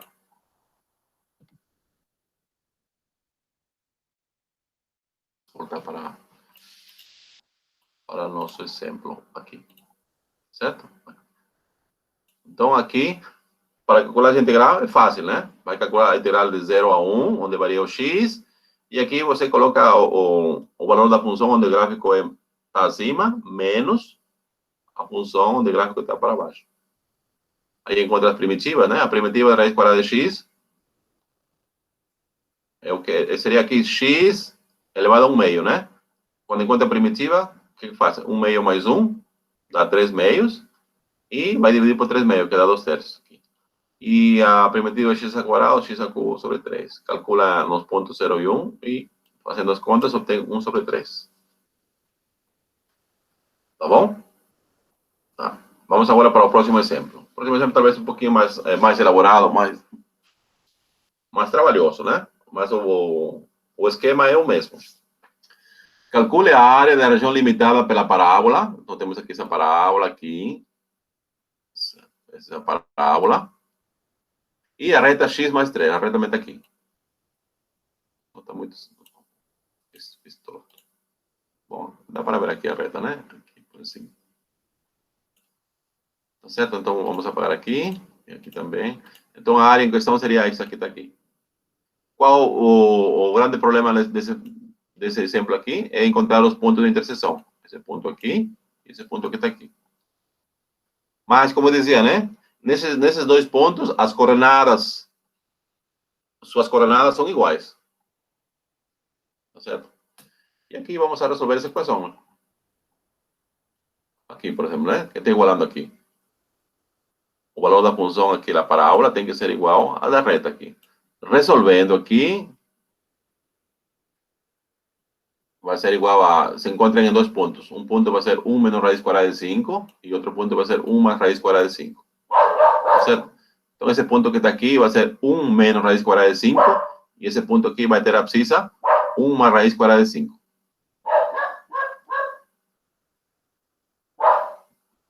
Certo? Portanto, a área que desejamos encontrar pode ser calculada pela fórmula aqui, né?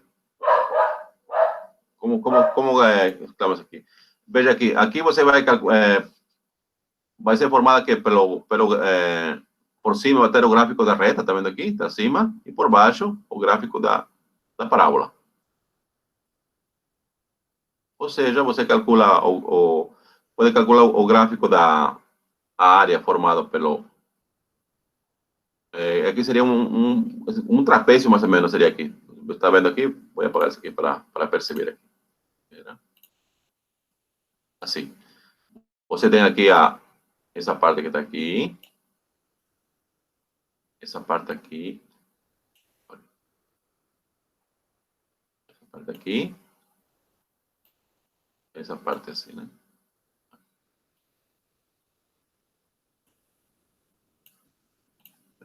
Só um pouquinho aqui.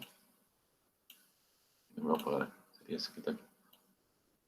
Esse é porque o eixo das abscissas está aqui. Esse aqui é o eixo das abscissas. E não o de baixo, tá certo? Então, aqui tem um trapézio. Só formado porque por cima pelo gráfico da reta, por baixo o eixo das abscissas e laterais aqui. Isso aqui vai ser x igual a 1 mais raiz quadrada de x, e aqui vai ser x igual a 1 menos raiz quadrada de x. Uma vez calculado isso, vou apagar aqui, você vai subtrair a área dessa figura, trapézio curvilíneo aqui. Esse que está aqui. Esse, vou apagar aqui. Esse aqui.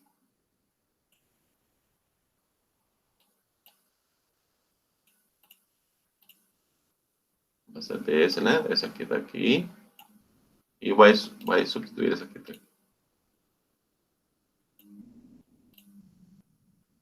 E subtrai essa parte de baixo que está aqui. Certo? Isso que estamos fazendo aqui. Esse é 1 menos esse que está aqui, x quadrado. Esse 1 é a área do trapézio que eu falei, né? Fazendo as contas, né? Faz as contas, sim. Eu tenho aqui. O importante era colocar o problema, né? Montar a integral. Tudo bem, pessoal? Estou pulando aqui as contas, mas as contas você verificam depois, porque isso aqui está no CIGA, né? Aí você podem ver as contas. Tudo bem? Alguma dúvida até agora?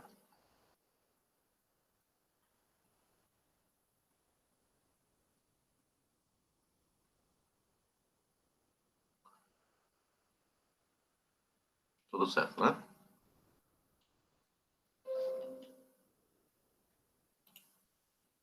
Nosso próximo exemplo é calcular a integral da figura. Aí eu coloquei, entre aspas, limitada, né?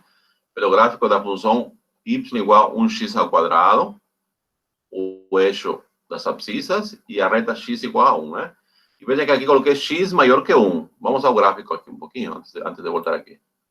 Veja que aqui tem uma parte do gráfico de 1 sobre x ao quadrado. Esse aqui é o primeiro quadrante. Certo?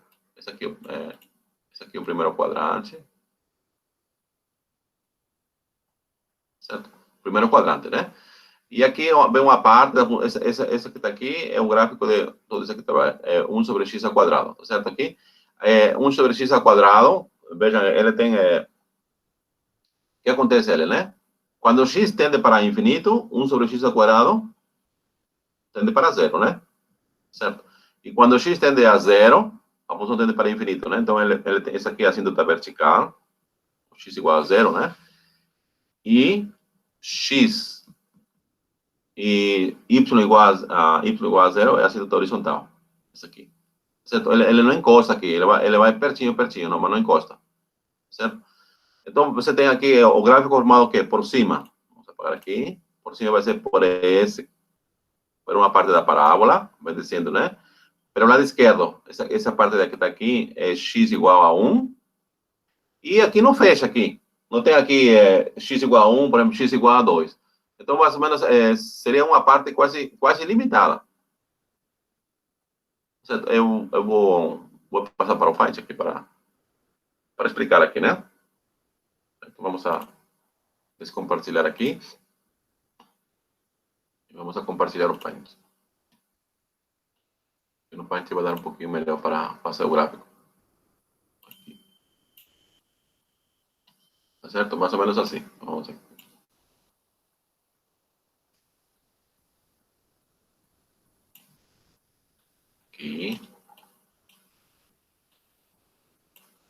Aqui tem y e x, né? Mais ou menos o gráfico da função 1 sobre x ao quadrado seria assim, mais ou menos. Ele vem de cima, vai descendo. E aqui o eixo das abscissas é a assíntota horizontal. Deixa eu apagar aqui.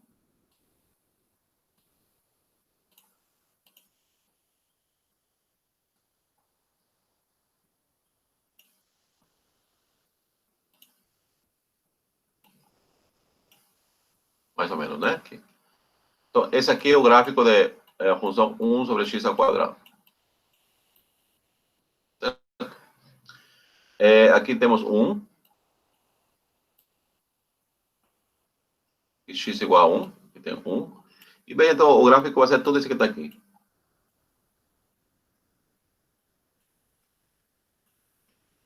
Certo? Ele não está fechado aqui. Tá certo? Esse aqui, então, em princípio, a integral, qual seria a área, por exemplo? Então, a área dessa parte que está aqui, né, que vamos calcular, seria mais ou menos assim. Tá abertinho aqui, né? Vai ser igual aqui, o limite inferior, vamos integrar o quê? Quando o x vai de 1. Só que aqui o x aqui não está definido, parece que é ilimitado, então vai ser 1 até infinito. Da função 1 sobre x ao quadrado de x. Certo, a pergunta aqui também é, como que a gente vai integrar, o racionamento lógico seria, né? Como que a gente vai integrar, né, uma função de 1 a infinito ou uma região ilimitada? Aí, de cara, muitos de vocês talvez pensem, a região deve ser infinita, né? Porque se é ilimitado, vamos ver. Então, vamos a definir aqui que se chama esse tipo de integrais quando um ou os dois limites de integração são infinitos. Esse tipo de integrais se chama integrais impróprias. Infelizmente, essa parte de integrais impróprias, para vocês, acho que é um cálculo 3 que vocês vão ver isso aí. Mas eu vou dar a definição para vocês já souberem alguma coisa, né? Então, vou voltar para os slides e vou compartilhar os slides de novo.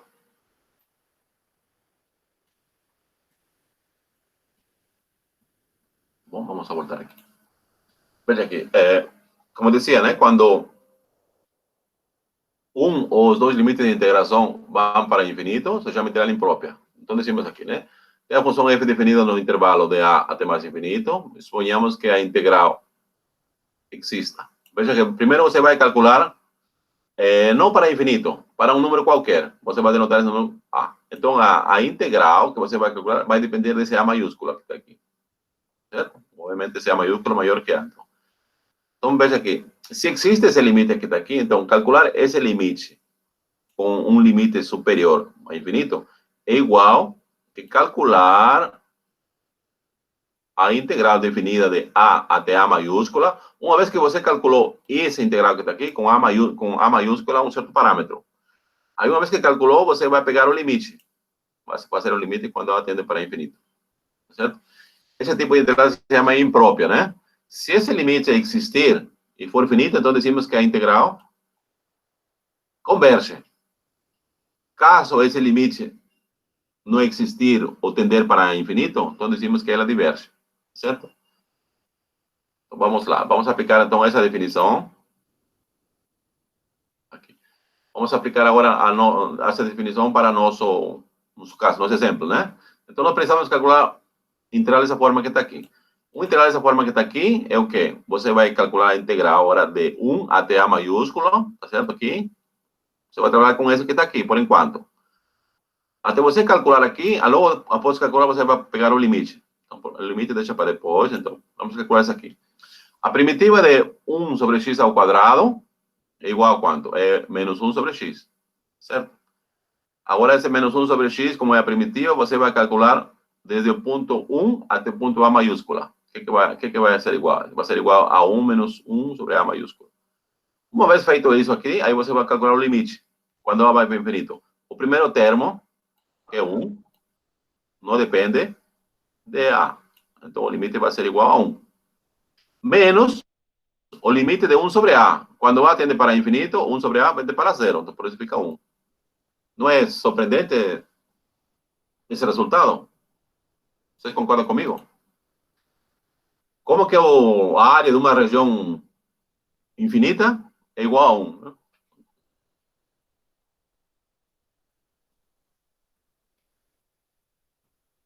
Tá certo? Então, esse tipo de integrais, dizia, né? Quando os dois limites de integração são infinitos, chama-se integrais impróprias. Uma delas, né? Existe também outro tipo de integrais impróprias. Por enquanto, só vou definir essa aí. Certo? Vamos continuar aqui nossa apresentação. Já estamos terminando já. O próximo, dos exemplos que vamos a considerar vai ser calcular áreas em coordenadas polares. Certo? O próximo exemplo é calcule a área da região limitada pela curva fechada. A curva fechada é definida por ρ igual a cosseno de 3t, teta, né? Cosseno de 3 teta. Veja que ρ é uma função de teta. Aqui. Para construir o gráfico dessa função em coordenadas polares se chama triple folha ou trilist, né? Porque tem três folhas que está aqui. E aqui, né?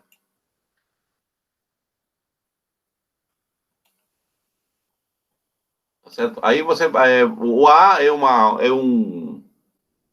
constante positiva, tá certo? Aqui o θ ele vai mudando, por exemplo, veja. Quando θ é igual a 0, o que acontece quando θ é igual a 0?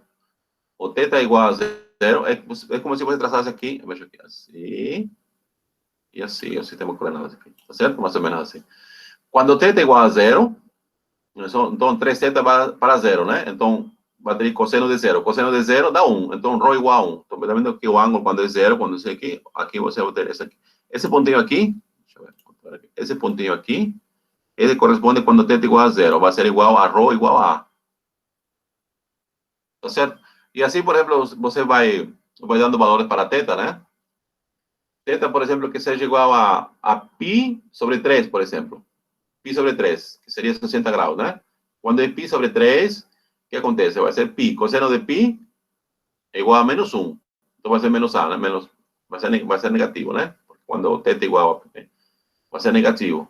Quando é π sobre 60 aqui. Então vai estar aqui no segundo quadrante. Sobre 3. E assim você vai dando valores, né? E assim obtém aquela rosa de 3 folhas. Certo? Mas nós suponhamos que agora nós temos aqui já o gráfico prontinho aqui. Então, nós queremos calcular essa área que está aqui. Veja que aunque não parece muito bem, mas as folhas aqui elas são simétricas. Esse com esse são iguais, esse com esse. Então, basta calcular uma delas e multiplicar por 3. Vamos fazer aqui, né? Então, para calcular a sua área total, basta calcular a área de uma folha, como eu dizia, né? E logo multiplicá-la por 3. Para calcular a área de uma folha, vemos que θ varia entre menos π sobre 6 e π sobre 6. Então, nesse pontinho que está aqui, você vai voltar, é como se fosse periódica aqui. Ele volta aqui. Aliás, ele volta, né? Você calcula de menos π sobre 3 a π sobre 3. Você vai fechar aqui. Você começa aqui e fecha. Então, usando a fórmula, o que é a fórmula da área em coordenadas polares, né? Aqui tem o 3, porque vamos calcular de uma folha e multiplicar por 3. E aqui tem um meio que vem da fórmula ρ ao quadrado, é o raio ao quadrado, né? Que seria A cosseno de θ quadrado, vezes dt. Calculando isso que está aqui, vai ser igual que aqui tem aqui já coloquei tudo. Aqui vai ficar A quadrado, tá vendo aqui? Vai colocar, escrever fora, vai ficar 3A quadrado sobre 2. E aqui vai ficar cosseno ao quadrado de 3θ. Cosseno, vou colocar isso como ângulo metade, né? Cosseno ao quadrado de 3θ. Isso aqui seria, por isso dá esse desenvolvimento que está aqui. 1 cosseno de 2θ mais 2. E aqui, integrando, e usando a fórmula de Newton-Lewis, né? Nós temos esse resultado que está aqui. Pi ao quadrado sobre 4. Não sei se as contas precisam esclarecer ou já ficou assim mais ou menos claro.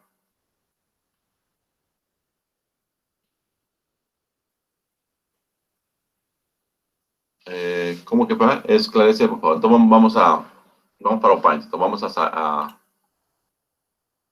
da apresentação aqui e vamos para o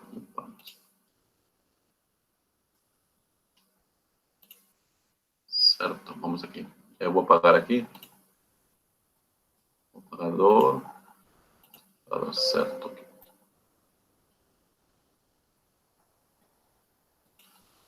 Vamos voltar aqui. Então nós queríamos calcular isso aqui, né? A área vai ser igual a 3 vezes 1/2. A integral é de menos π sobre 3, né? Uma coisa assim, deixa eu verificar. Menos π sobre 3 a π sobre 3. É assim mesmo. Deixa eu verificar. Na verdade, é π sobre 6. Π sobre 6, não é π sobre 3. Vamos a corrigir isso. Π sobre 6, vamos apagar aqui.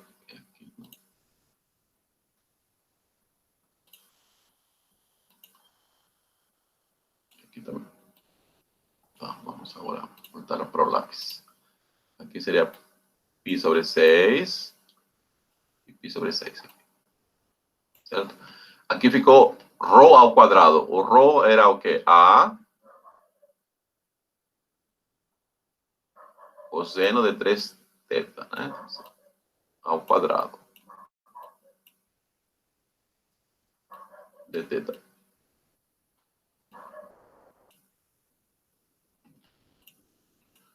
Isso, A cosseno de θ. Então vamos a voltar aqui.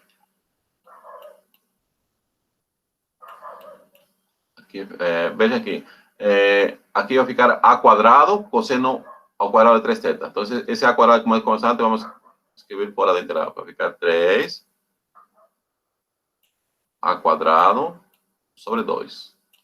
O que ficou? Ficou menos π sobre 6. Π sobre 6 aqui, limite de integração.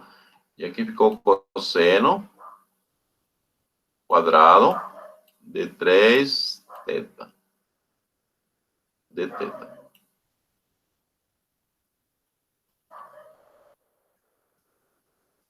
Vamos explicar agora antes de quando.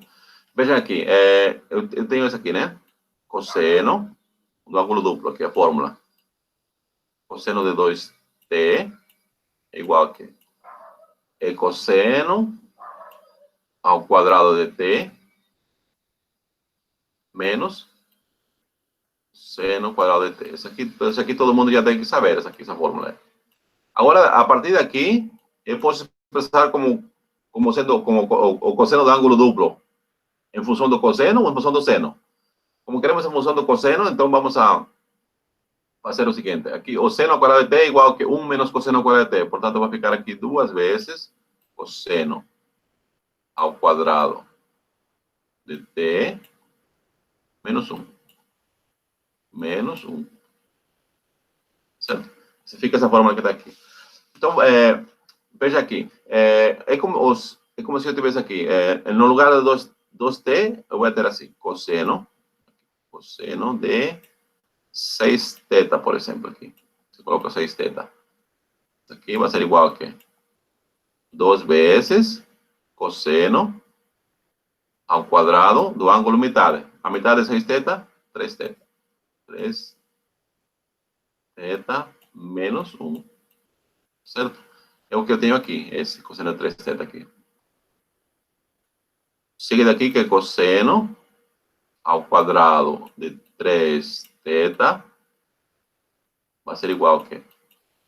Cosseno de 6θ mais 1 sobre 2. Tá certo? Vamos a estender um pouquinho mais. Para poder escrever mais.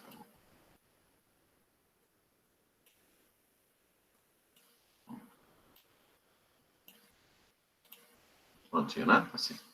Tá bom? Então, vamos a substituir esse cosseno ao quadrado de 3θ por essa expressão que está aqui. Então, feito o esclarecimento, continuamos aqui. Igual 3a quadrado sobre 2, a integral de menos π sobre 3, ali é sobre 6, né? Sobre 6, aqui vai ser 6 também. E vai ficar isso aqui tudo aqui. Cosseno de 6θ mais 1 sobre 2 e vezes dθ. Agora, esse é um meio aqui. Eu posso colocar fora integral também, né? Aqui, igual. Vamos a descer aqui. E vamos a um pouquinho mais para baixo. Vai precisar espaço. Igual, né? Ficou aqui. Colocando esse meio para fora, vai ficar então assim. 3a quadrado sobre 4. E vai ficar a integral de menos π6 sobre π6 de cosseno de 6θ mais 1, né? Aqui a gente pode usar o fato da função ser par, por exemplo, né? Aí fica 2 vezes, tá? Mas vamos complicar aqui. Então, esse aqui vai ficar assim.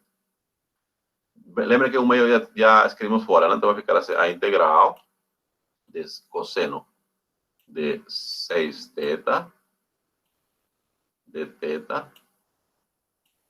Aqui fica de menos π sobre 3, né? Π sobre 6, aliás. Π sobre 6. E aqui, π sobre 6. E mais, aqui ficou 1. Então, vai ser a integral de menos π sobre 6 até π sobre 6. Certo? E aqui fica 1 dθ. Sim.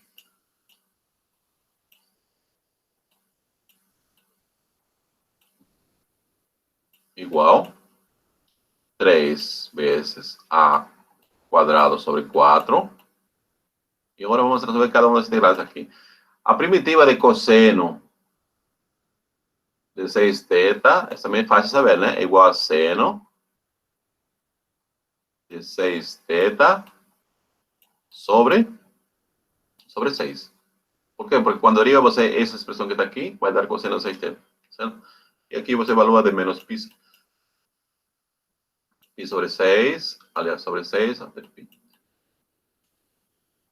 É π sobre 3 sobre 6? Sobre 6, né? Eu esqueci aqui. Π sobre 6. E aqui mais, e essa integral que está aqui já é fácil de saber, né? Essa integral, quando a função integral é igual a 1, então a integral é a diferença dos limites superiores. Π sobre 6 menos π sobre 6, menos π sobre 6, vai dar π sobre 3. Então aqui eu tenho π sobre 3. Fechou aqui. Agora só falta calcular a outra integral. A última que ficou, né? Um pouquinho. Pronto. Igual. Aqui ficou 3 a quadrado sobre 4. Aqui, quando θ igual a π sobre 6. Quando θ igual a π sobre 6, o que vai acontecer aqui? Vai ficar assim, seno 6 π sobre 6, assim, né? E todo sobre 6. E menos seno de 6 vezes menos π sobre 6. Sobre 6. Certo? Então, e aqui mais π sobre 3. Vejamos aqui, cancela 6 aqui, cancela esse com esse. E que ficou? Π. Seno de π, 0, né? Então, tá 0. A mesma coisa aqui, cancela 6, cancela 6. Aqui, seno de menos π também é 0, né? Então, π. Então, vai ficar assim, π a quadrado. E aqui tem esse 3 aqui, cancela com esse 3 que tem aqui. Sobre 4. Certo? Então, a área da trilist, ou a rosa de 3 folhas, né? É igual a π ao quadrado sobre 4. Tudo bem? Tudo bem, pessoal? Enrique. Professor, π sobre 6, menos π sobre 6 seria... Não, é π sobre 6 menos π sobre 6. Por isso que dá π sobre 3.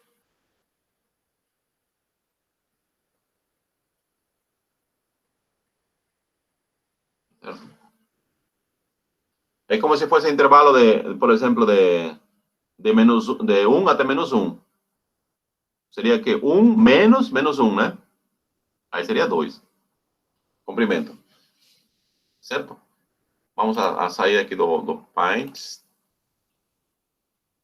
E vamos a nosso último exemplo de hoje.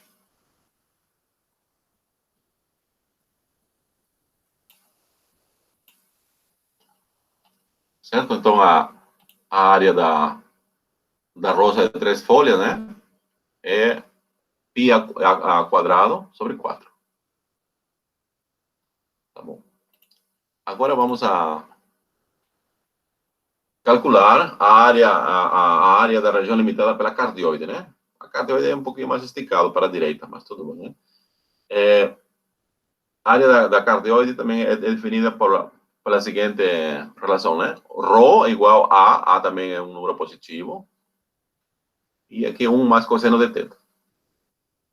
Tá certo? 1 mais cosseno de θ. Então, aqui, nós precisamos saber o quê? Primeiro, veja que acontece quando o θ igual a 0. Se o θ igual a 0, o que acontece com o cosseno? Aqui vai dar 1. 1 mais 1, 2. 2A. Então, o ρ vai ser igual a 2, tá certo? O 2, a tamanho mais ou menos vai ser aqui. Vai ser aqui, tá? Aqui, nesse ponto aqui. Estaria nesse ponto aqui. Agora, conforme o t vai mudando, né? Vai crescendo, então você vai construindo esses pontos aqui.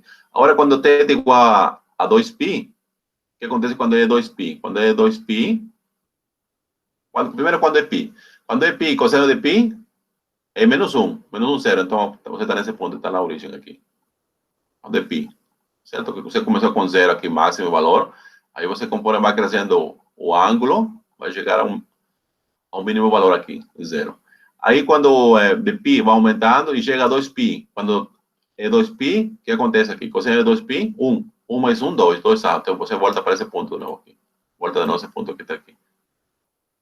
Obviamente, se você vai aumentando o ângulo, você vai de novo percorrer a curva. Então, você tem valores distintos só para quando θ é igual de 0 até 2π. Para valores maiores, você vai repetir os pontos. Então, nós precisamos, para calcular a área limitada pela cardioide, basta calcular a integral de 0 a 2π do quadrado do raio polar dividido por 2. Tá como foi a fórmula que a gente viu aqui. Vou ser aqui. Então, a área limitada pela cardioide, na verdade, não é a área da cardioide, né? A área limitada pela cardioide. A cardioide é uma curva, né? Então, vai ser aqui 1 meio de 0 a 2π do raio, do ρ ao quadrado de θ. Certo? Aqui desenvolvemos o quadrado, tá vendo aqui?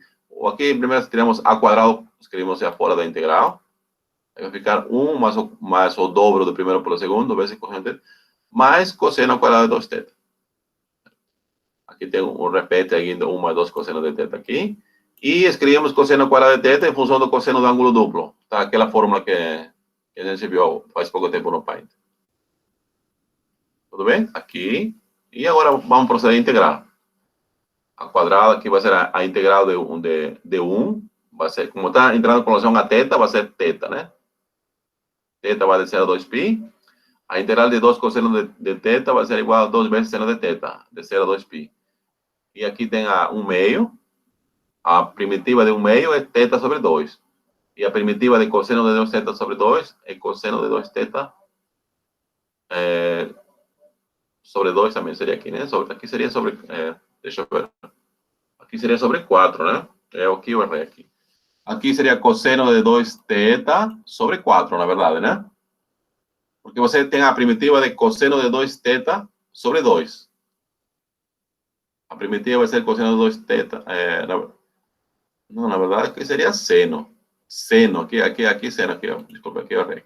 Aqui é seno. Seria seno de 2θ sobre 4. Seno de 2θ sobre 4 seria essa expressão que está aqui. Preciso. Tudo bem? Então, aqui, no lugar de cosseno de 2θ, é seno de 2θ sobre 4. Mas, por sorte, ele não influencia no resultado, né? Porque seno de 2θ sobre 4, ele se vai anular tanto em 0 como 2π. Então, esse termo aqui, podemos desconsiderar. Vai dar 0. Aqui vai dar 2π. Aqui 2π, né? Aqui também ele se anula. E aqui vai dar quanto? 2π sobre π, né? Então, π, 2π, 3π. Tá certo? Por isso ficou 3π ao quadrado sobre 2. Tá certo? Aí as contas fazem direitinho, né? Aqui só corrigir esse termo que está aqui, que está errado. Esse aqui. Na verdade, seria seno de 2θ sobre 4. Eu simplesmente escrevi o tema aqui, não calculei a primitiva. Mas aqui devia calcular a primitiva. Tá bom? Feito esse esclarecimento, o resultado é esse que está aqui. O resultado está correto. Tudo bem?